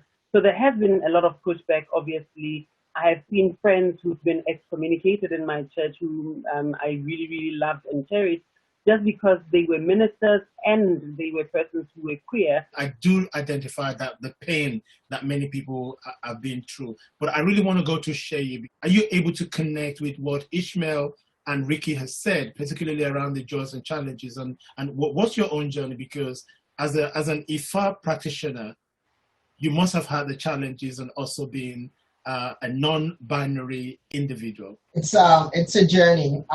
Yes, I can totally connect with what my colleague said. I think for me, it's just been many journeys. As someone born in Nigeria and then was brought to the United States as an immigrant, of that also being a part of the journey, and looking at how my parents, who yes, they wanted the best for me, but they were still in this mentality of the only good thing you can be is a Christian or Muslim. So trying to convince my dad that, being a traditionalist is a good thing. So that was also part of the journey, and looking at coming out multiple times as a queer person and then coming out like outright as someone who's gender non-conforming and then starting to take hormones and, you know, looking the way that I do now, which is beautiful because I was created by Olodumare. So it's been like multiple journeys and really looking in Nigeria of like how to be out, right? People knowing who I am, and then like it's one thing to know and it's another thing to put language to it. And Nigeria is a very funny place in that we know everyone. There's so many people who have multiple genders in Nigeria, multiple sexuality, and it becomes a thing when you name it, right? And so it's like being able to look at like what are the spaces to outright say I'm queer and trans, and what spaces to just be and walk in my full self, right? And I think that that's a dichotomy that most of us face in our different countries, and also looking at how within faith to look at the spaces where we see the gender fluidity that's already happening in the practice of yoga. We see the gender fluidity that happens in the culture and saying that this is part of who we are and it isn't something that was brought to us.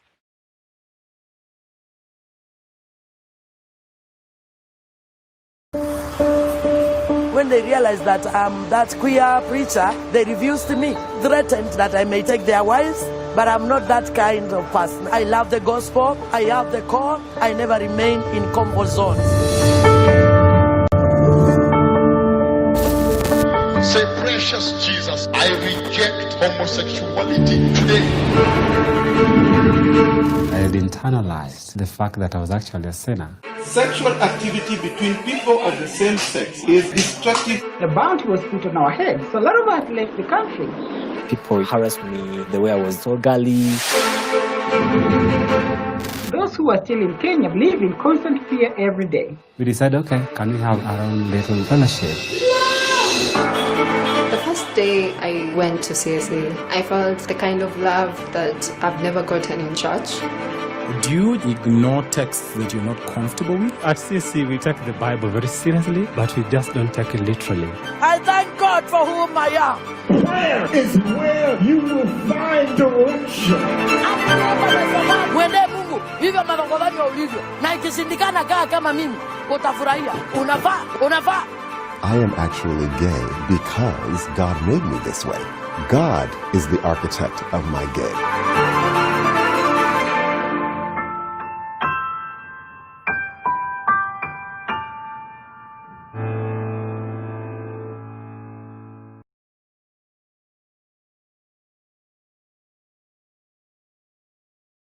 أعبد وإياك نستعين اهدنا صراط المستقيم صراط الذين أنعمت عليهم غير المغضوب عليهم ولا الضالين.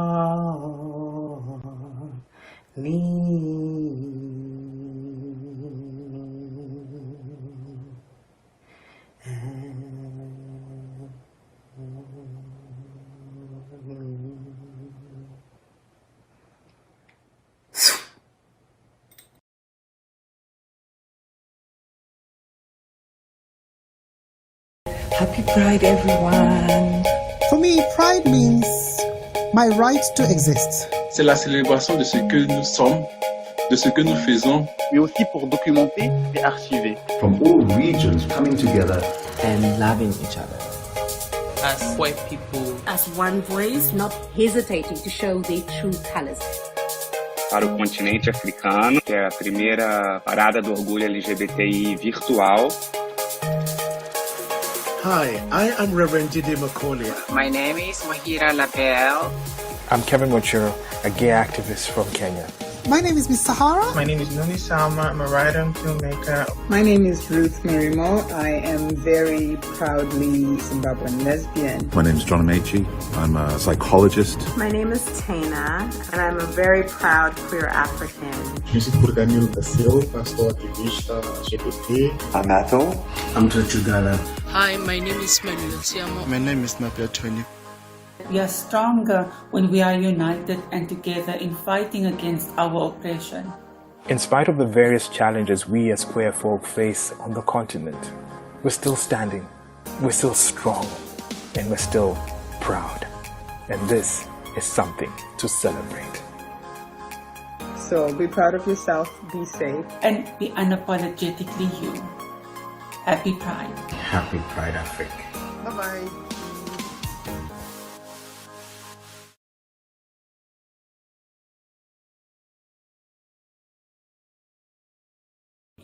Hello Africa, how are you doing? Hello Queer Africa. My name is Pepe Julian Onjima, and I'm Ugandan, proud queer person, an activist, a person who's full of pride of who I am. And for me, being proud and loud is being my authentic self. I do not compromise on the value of who I am. I believe in love. I believe in fighting for other people and holding their hands while they fight. And Africa is a place for queer people, and we are here to make sure that we as queer Africans live in Africa in peace and free to enjoy the space to love whoever we want to love and whenever we want to love them. Happy Pride, Pride Afrique. Peace.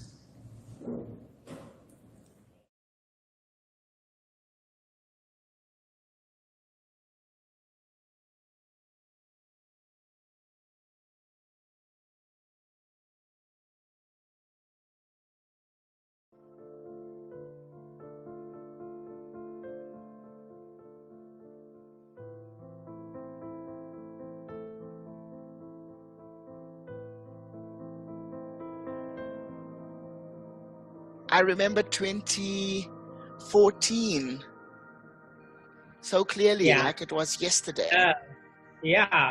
When you and I were on a phone call and it had just happened. The first time we spoke. Yeah. And speaking of that, I actually I looked at the video that was done by Ranti after my court case in 2017 it was, and I had to revisit, that chapter of my life, what I went through and what I experienced. The reason why I'm sitting in the United States now is for the sole reason that I fought the system. Absolutely. And the system realized that they were losing and I was winning. So my life was really threatened. It was like literally, if I didn't get out, when I did get out, I wouldn't be sitting here and having this conversation with you. Fighting through that humiliation, fighting through that system, being in that court, what do you say to people when you kind of choose that battle of the law and you choose that battle because you could have left sooner, you could have left in 2014? I realized that there was a fight that needed to happen to fight for my people, for all of us, and I realized that I had the courage, I had the tools in the palm of my hand to be able to make the stand and to have the fight.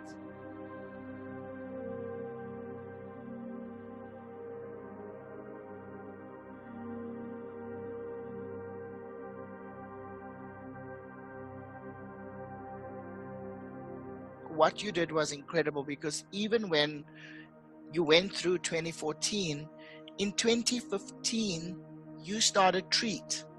Right. How do you go from I'm getting arrested, the state wants to attack me, it's humiliating me, but I'm publicly going to go and start an entire movement.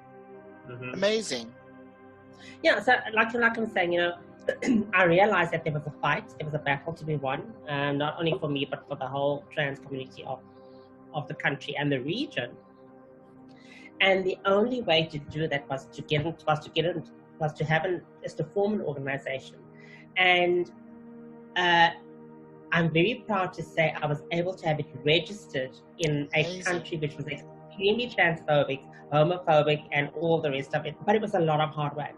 And like I'm saying, it's things that I felt was very dear to me because it affects me personally. So I knew what the struggle was, and I knew how to fight back, and then I knew what was required for that to happen.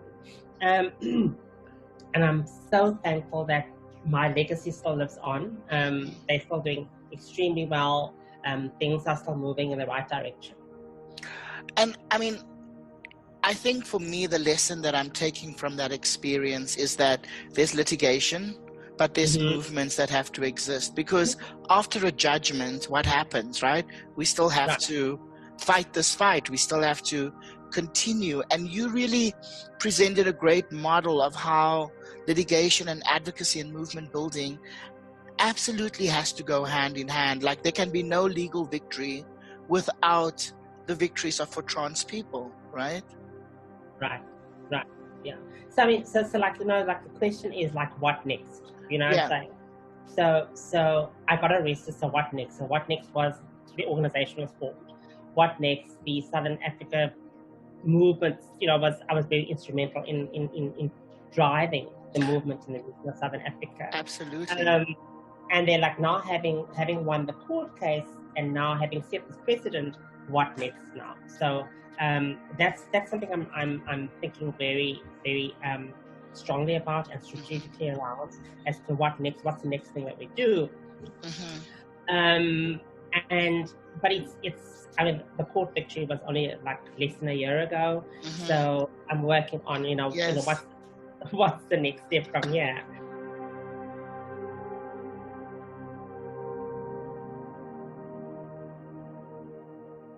This is a message around Pride Afrique, and you know, it's connecting us from the diaspora to from the continent. How's it been, like, with the Black Lives Matter and what's happening?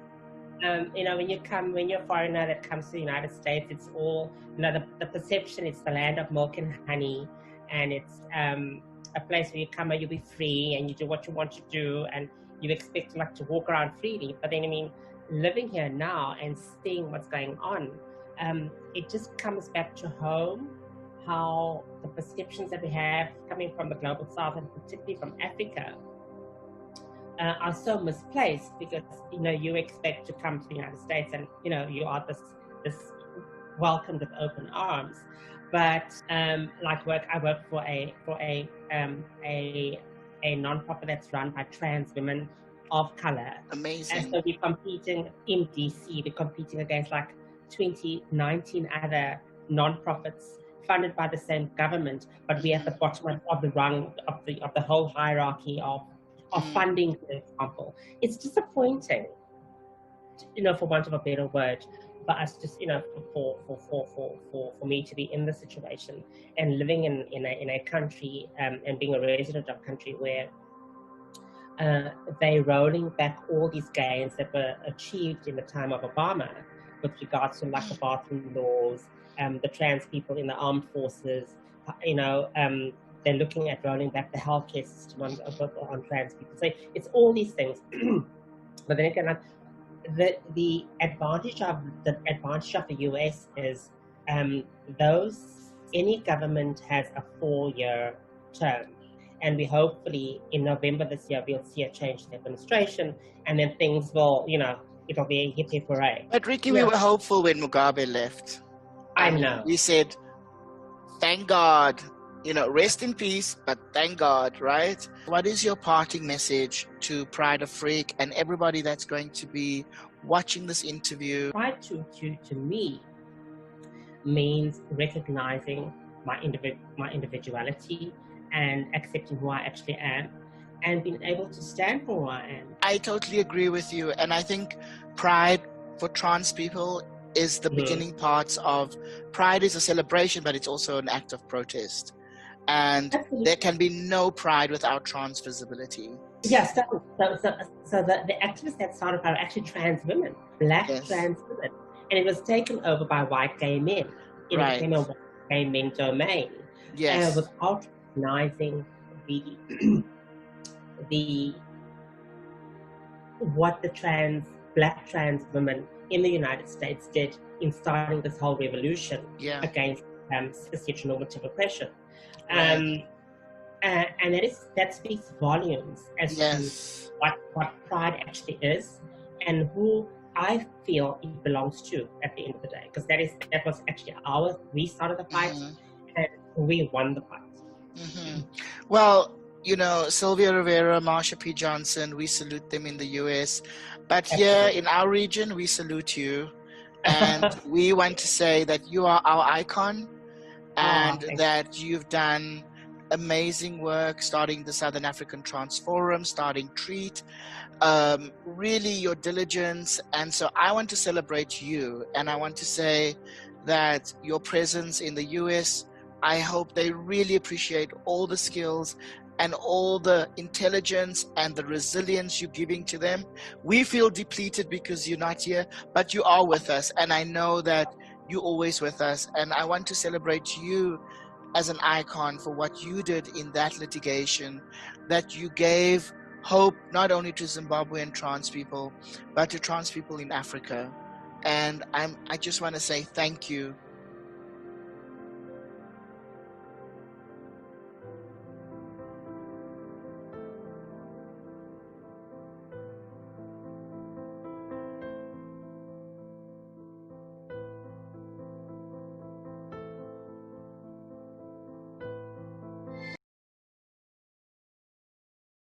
Yes! Don't miss it!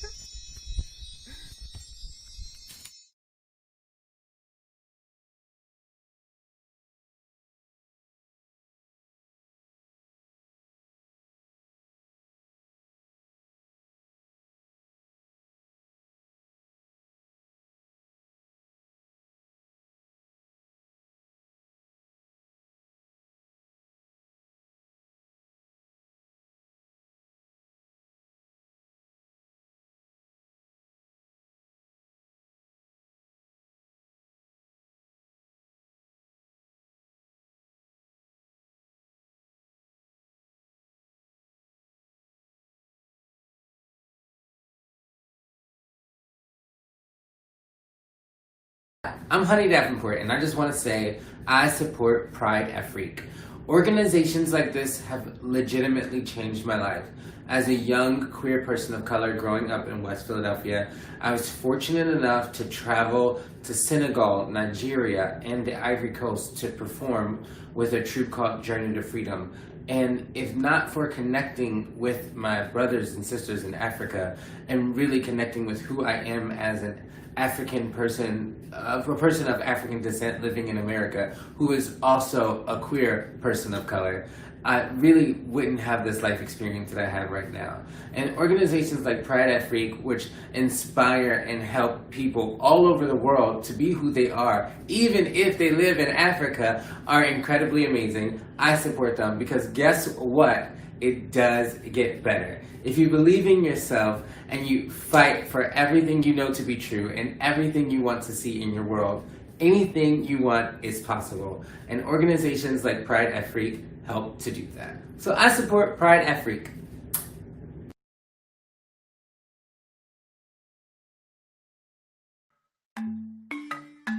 Alors, visibilité et communication dans le contexte africain, surtout francophone, sujet très controversé, mais en même temps au cœur de nos luttes, de nos combats, de nos succès et de nos défis.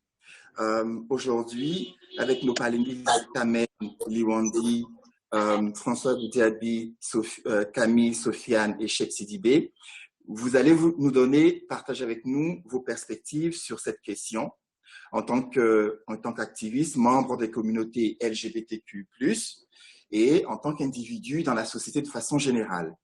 Qu'est-ce que être visible représente pour vous dans le cadre du travail que vous faites dans vos pays respectifs? Merci pour la question. La visibilité et la communication, c'est un point important du travail que nous faisons au quotidien parce que nous devons, dans le contexte qui est celui de la plupart des pays d'Afrique francophone où il y a beaucoup de criminalisation et de pénalisation maintenue dans l'agenda des politiciens, la thématique LGBT et toutes les problématiques tout autour.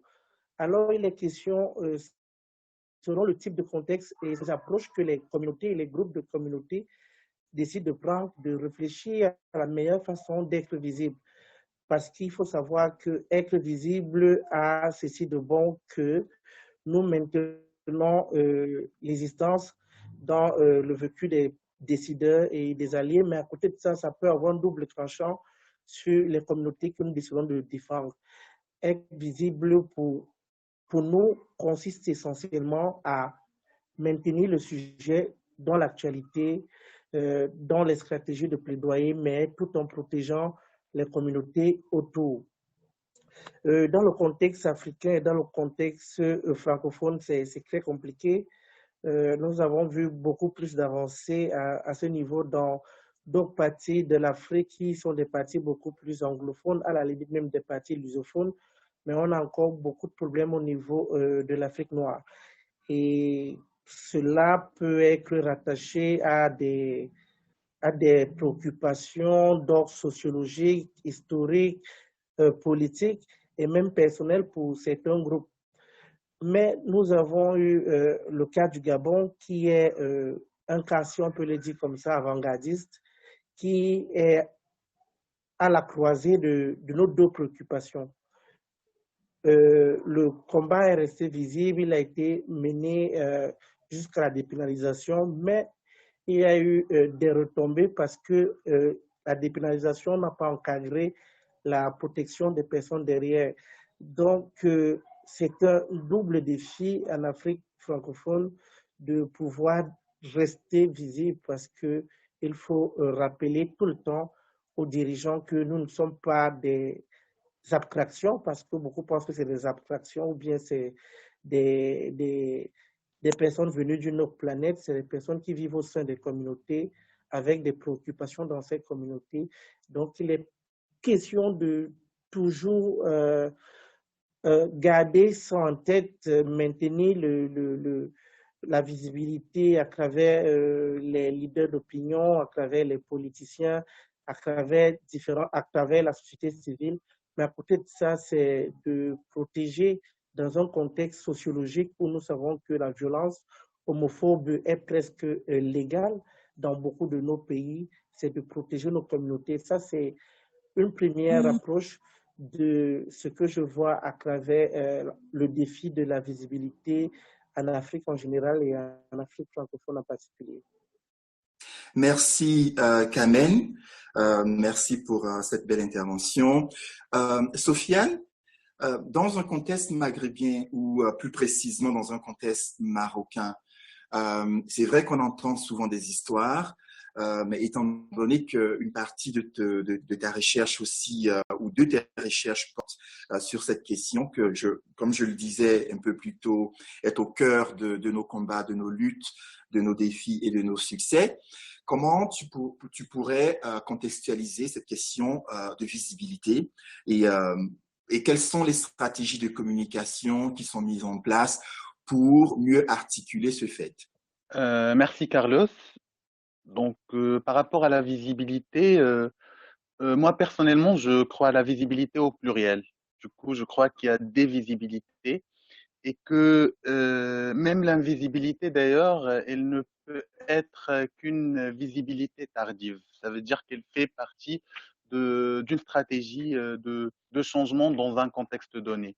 Je vais parler du contexte nord-africain et plus particulièrement du Maroc, vu que je vis au Maroc et je milite au Maroc. Je crois qu'il y a une et mille façons d'être visible.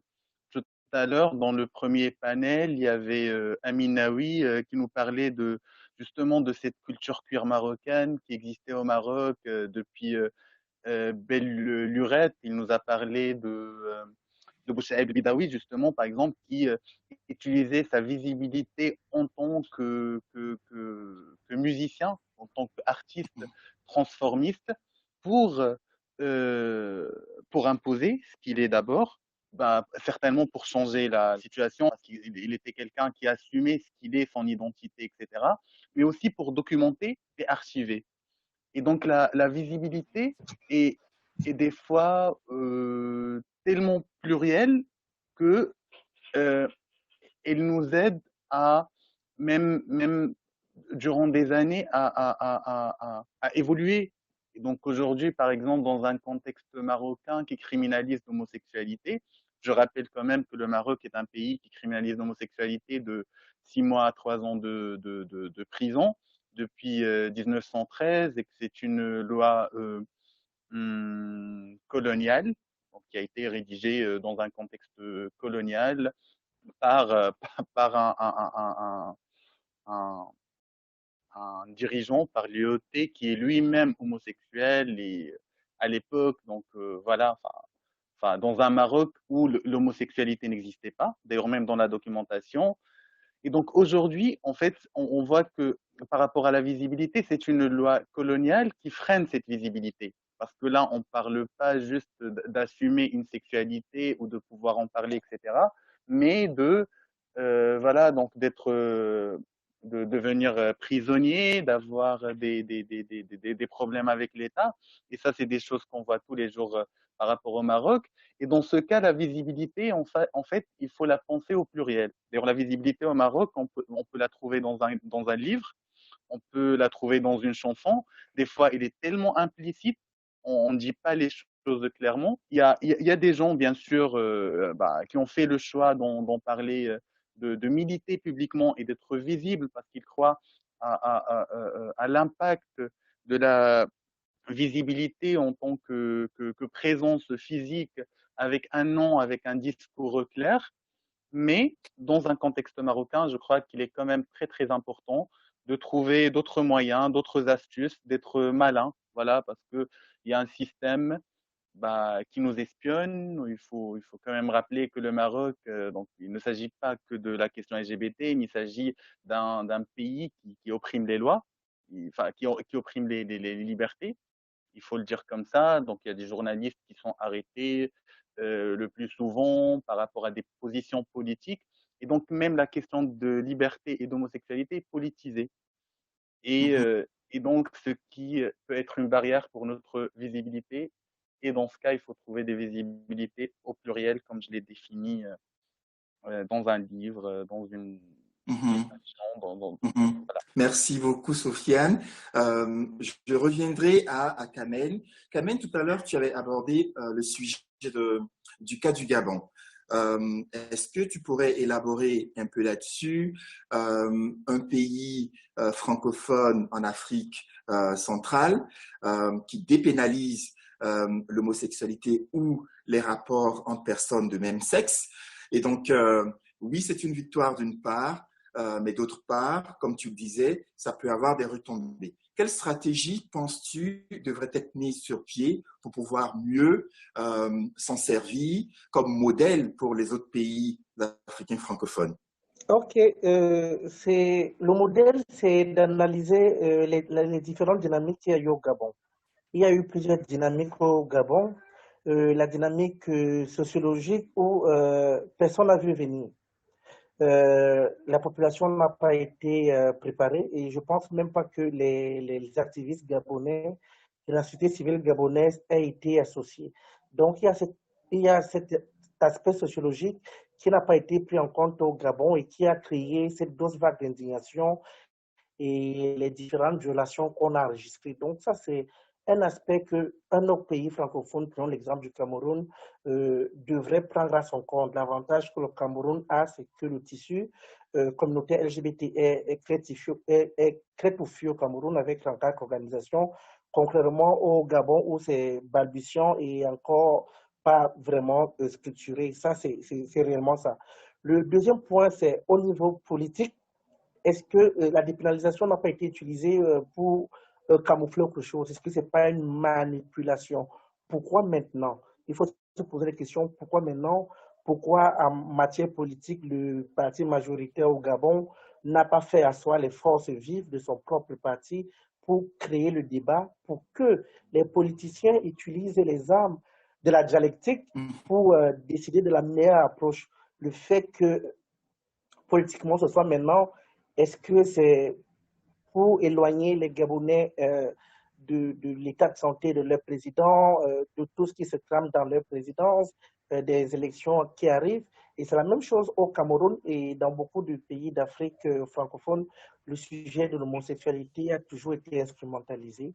Chez nous au Cameroun, chaque fois qu'il y a eu quelque chose qui aurait pu faire en sorte que la société se pose les questions sur le système actuel, on a sorti toujours un scandale, un gros scandale en lien avec l'homosexualité. C'est un sujet qui est vif, qui est vif et les populations s'en en prennent et ça éloigne les populations des vraies problématiques, des vraies priorités, des vrais sujets de l'heure. Donc, sur le plan politique, c'est une analyse qu'il faudra faire pour que ce ne soit pas une manipulation qui serve à d'autres desseins. Maintenant, sur le plan personnel, c'est de se poser quel a été le rôle de la communauté LGBT au Gabon, quelles sont les dispositions que celle-ci a prises, est-ce que des mesures de sécurité, est-ce que des plans existent au cas où la dépénalisation aurait eu un effet inverse à celui qu'on attendait, parce que contrairement à ce qu'on croit, si on a enlevé le couperet de la loi, on n'a pas enlevé le couperet de la justice sociale et de la justice populaire. Donc, c'est des dispositions qu'il faudrait prendre dans le contexte du Cameroun au cas où nous avons un projet similaire. Ça, c'est quelques points. Il y a un autre élément qu'il est important de prendre en compte, c'est le poids de l'Église. Le poids de l'Église, et c'est d'essayer de voir est-ce qu'on a des alliés dans l'Église qui pourraient éventuellement commencer à préparer le terrain auprès de la hiérarchie religieuse. Il faut le dire, nos pays d'Afrique centrale sont très religieux, très catholiques, très musulmans et ainsi de suite. Donc, il est très important de toujours prendre en compte l'Église et le pouvoir qu'il a. Et d'un côté, maintenant, c'est des sujets qui sont assez clivants entre les populations urbaines et les populations rurales. Il ne faut jamais l'oublier. Entre les populations urbaines et les populations rurales, les approches et les compréhensions sont différentes. S'il y a un grand tissu associatif dans les villes qui, grâce à l'action de sensibilisation, prévention, plaidoyer, commence à préparer les mœurs, les mentalités urbaines à une telle initiative, ce n'est pas le cas dans les villages. Et dans les villages, c'est une approche qui est traditionnaliste, où les personnes disent qu'il n'est pas dans nos mœurs, dans nos cultures, dans notre anthropologie, dans nos civilisations africaines, l'homosexualité. C'est que Charles de Bogo, le chercheur camerounais, a balayé du revers de la main en montrant que s'il existe des mots, expressions qui renvoient à la pratique homosexuelle, ça veut dire qu'elle est aussi antérieure à l'humanité en Afrique. Donc, ça, c'est très important. C'est voilà des facteurs que je vois comme ça à première portée de main qu'on pourrait prendre en compte sur l'aspect sociologique, politique, personnel, religieux, pour voir tout ce qui n'a pas marché au Gabon et voir comment utiliser ça à notre avantage. Donc, voilà quelques craintes qu'on pourrait exploiter. Oui, merci Kamel. Ben, écoute, tu apportes des perspectives qui, j'avoue, j'y avais pas pensé du tout en réfléchissant à toute cette dynamique de la dépénalisation des rapports de même sexe au Gabon. Mais toujours est-il que, ben, faut dire aussi que c'est assez nouveau, et donc peut-être que ce serait la responsabilité des leaders LGBTQ+, sur le continent africain de s'enquérir pour en faire des débats, pour décortiquer en fait ce gros morceau qui, disons, est quand même relié à la constitution du pays en elle-même. Donc, toutes les perspectives que tu apportes, ma foi, sont matière à réflexion. Et pour revenir à Sofiane, à moins que Cheikh nous ait rejoint ou que François Goudiaby soit finalement connecté. Sinon, on revient à Sofiane. Sofiane, est-ce que, comme je le mentionnais, c'est vrai que le sujet il est assez récent, mais est-ce que ça a permis au Maroc, par exemple, parce que je ne voudrais pas non plus élargir toute la question au niveau du Maghreb, mais est-ce qu'au Maroc, les leaders LGBT se sont prononcés ou se sont retrouvés pour discuter de cette question de dépénalisation au Gabon? Par rapport à la question de la dépénalisation au Gabon, elle est quand même très récente. Donc, je ne pense pas, et surtout dans un contexte du confinement, donc au post-Covid, etc. Donc, je ne pense pas que nous n'avons toujours pas eu l'occasion de se voir et d'en parler d'une façon officielle. Mais ceci dit, la question de la dépénalisation est posée en ce moment au Maroc parce qu'il y a il s'est passé quand même des choses ces derniers temps au Maroc. Pendant le confinement, donc il y avait une vague d'homophobie que les personnes LGBT au Maroc ont vécu suite à une incitation à la haine de la part d'une voilà, d'une personne sur Internet. Et du coup, il y avait des personnes LGBT qui se sont retrouvées dans la rue, chassées de leur maison, etc. Et donc, tout ça a créé un débat. Donc, il a rendu la question il a remis, si je peux dire, la question de la dépénalisation sur la table. Et au Maroc, justement, aujourd'hui, effectivement, il y a les leaders ou les activistes LGBT qui ont sorti. Donc, nous avons fait plusieurs communiqués pour demander au gouvernement marocain de dépénaliser donc, l'article 489 qui pénalise l'homosexualité, mais aussi toutes les lois liberticides. Parce qu'au Maroc, même les relations hétérosexuelles hors mariage sont criminalisées. Et donc, il y a 3 ou 4 articles liberticides qui sont liés, donc qu'on peut pas garder, donc enfin on peut pas dépénaliser l'homosexualité sans dépénaliser les rapports hétérosexuels hors mariage. Et donc le débat est là. Il y a même des personnes, donc des défenseurs des droits humains, il y a des partis politiques aujourd'hui. Pendant le confinement d'ailleurs, il y avait un parlementaire qui a demandé publiquement au Parlement la dépénalisation de ces lois-ci.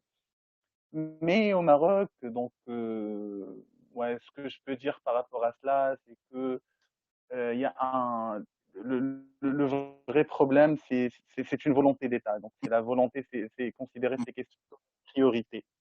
Et donc, ça n'existe pas. Les gens aussi, donc, parce que c'est lié, on l'a dit tout à l'heure, on peut pas que décriminaliser. Il y a aussi la sensibilisation, il y a l'éducation, il y a la médiatisation, il y a la lutte contre l'homophobie, parce que la société maghrébine ou marocaine, c'est quand même une société assez, enfin, pas assez, mais c'est une société homophobe.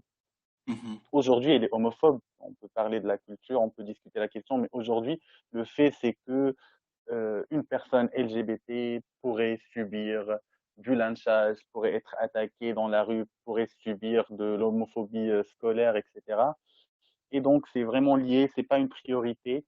Et donc, on se retrouve, nous, je veux pas être pessimiste, bien sûr, mais les seules personnes qui essaient de gérer la situation aujourd'hui au Maroc, c'est les activistes LGBT et c'est les associations pro-LGBT, mais il n'y a aucune volonté étatique liée à ça.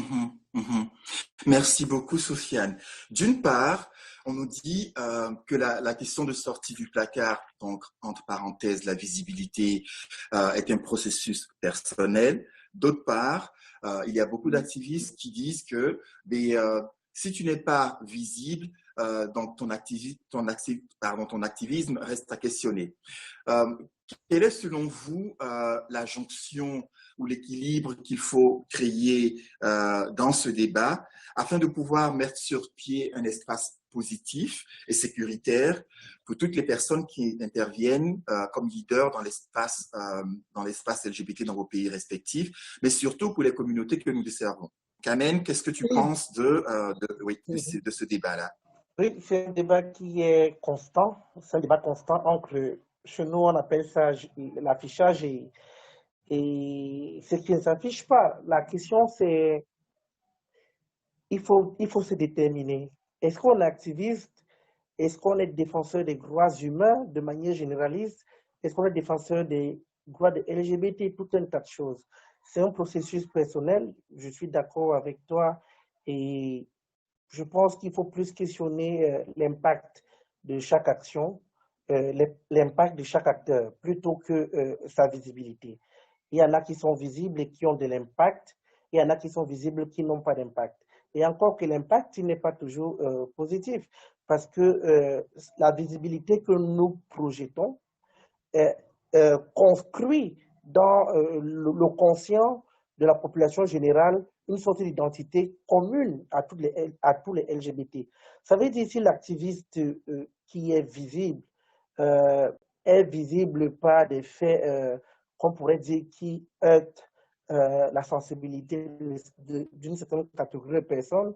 Chez nous, globalement, on a l'habitude de dire tous les LGBT sont renvoyés à ça. C'est pourquoi nous avons vu une nouvelle vague de leaders qui émergent et qui font de l'activisme qu'on pourrait dire soft. On pourrait l'appeler de l'activisme soft, mais les deux impacts, les deux approches ont chacune un impact. L'activisme hard, qui est très visible, qui est très terrain, est celui-là qui maintient en éveil au quotidien la présence dans les communautés, dans les pays, dans les villes, dans les quartiers, des personnes LGBT. Pour dire c'est un fait, ces personnes existent, nous sommes là et nous ne comptons aller nulle part. Et maintenant, à côté de ça, ce que j'ai nommé l'activisme soft, c'est un autre type d'activisme qui côtoie les couloirs des décideurs et essaye d'obtenir des accords tacites sur la fin des arrestations, sur la réduction des barrières à l'accès aux soins, traitements, et ainsi de suite. Mais moi, je pense que toutes les approches sont bonnes, mais elles doivent partir de la volonté de la personne à se mettre en avant et comment la personne veut se mettre en avant pour défendre sa cause.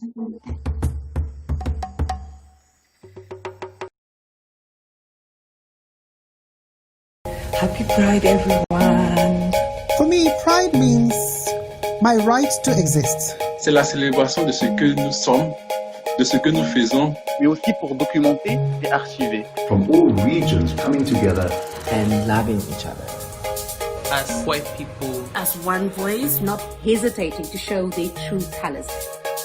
Para o continente africano, que é a primeira parada do orgulho LGBTI virtual. Hi, I am Reverend Jide Macaulay. My name is Mahira Labelle. I'm Kevin Wachiro, a gay activist from Kenya. My name is Miss Sahara. My name is Numi Salma. I'm a writer and filmmaker. My name is Ruth Marimo. I am very proudly Zimbabwean lesbian. My name is John Amechi. I'm a psychologist. My name is Tana, and I'm a very proud queer African. Je suis por Danilo da Silva, pastor ativista LGBT. I'm Athol. I'm Chachugana. Hi, my name is Melosiamo. My name is Mapia Twili. We are stronger when we are united and together in fighting against our oppression. In spite of the various challenges we as queer folk face on the continent, we're still standing, we're still strong, and we're still proud. And this is something to celebrate. So be proud of yourself, be safe, and be unapologetically you. Happy Pride. Happy Pride Afrique. Bye-bye.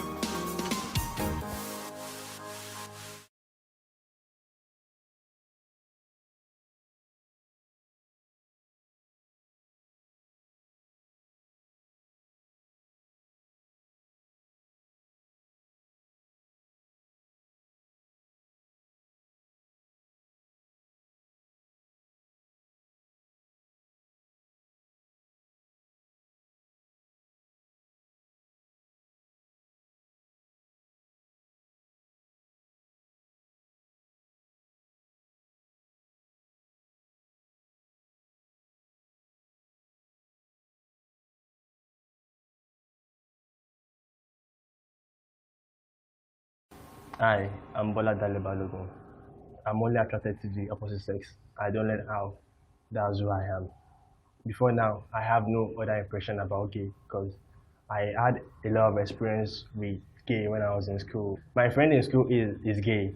So all along this process, it taught me how to manage my education process because I was too small to know what to do and what not to do. So after 2 years, I was in his room at night and he said to me, I want to tell you something. We woke up in the middle of the night and he started talking to me, said, I'm gay. And at first I felt like, gay? Do we have gay in our society?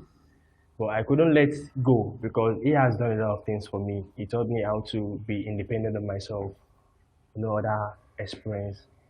But for the past 5-6 days, I can't find him anymore. I don't know where he is. I don't know if he's still alive. I tried to track him on social media platforms and get contact, but I don't know where I can find him anymore. And the second paramount person in my life is Kenny Brand News. I met Kenny Brand News in 2013. And 2013 to now has changed a lot of thinking about me. I'm more independent of who I want to be. So connecting the two gay guys in my life, they taught me how to be myself. So if I'm sending these people out, if I'm trying to criticize them, where would they go to? Which society will welcome them? For the fact that they've done so much more for me, I think we need to allow them to be in the society. It is an African. In Africa, we love diversity. Live, love, Africa.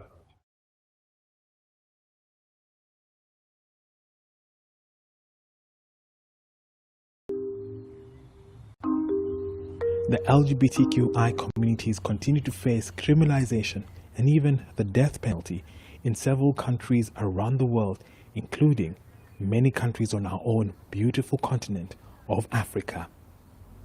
As a former president in a constitutional democracy, I believe that everyone is entitled to equality and dignity, and no one should have to hide their identity or live in fear of persecution, arrest, imprisonment, and violence. LGBTQI rights are human rights. To this end, I commend the organizers of the continent-wide gathering of affirmation and information called Pride Afrique.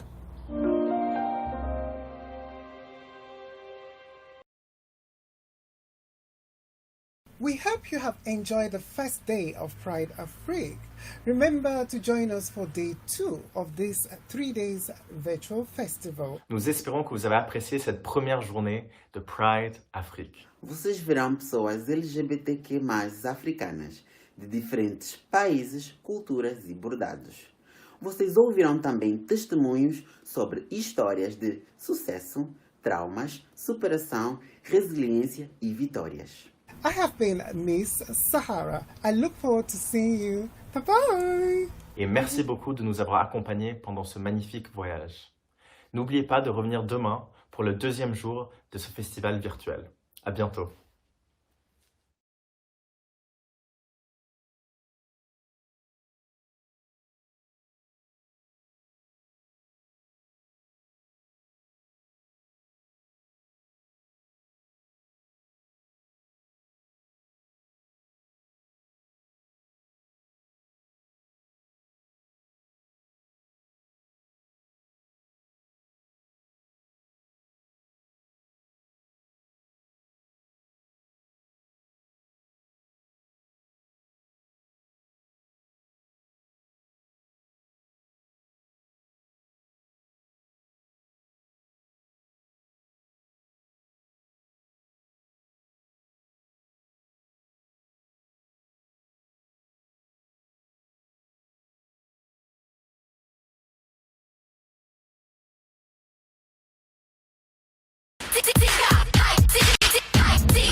Why is it bad to feel so good?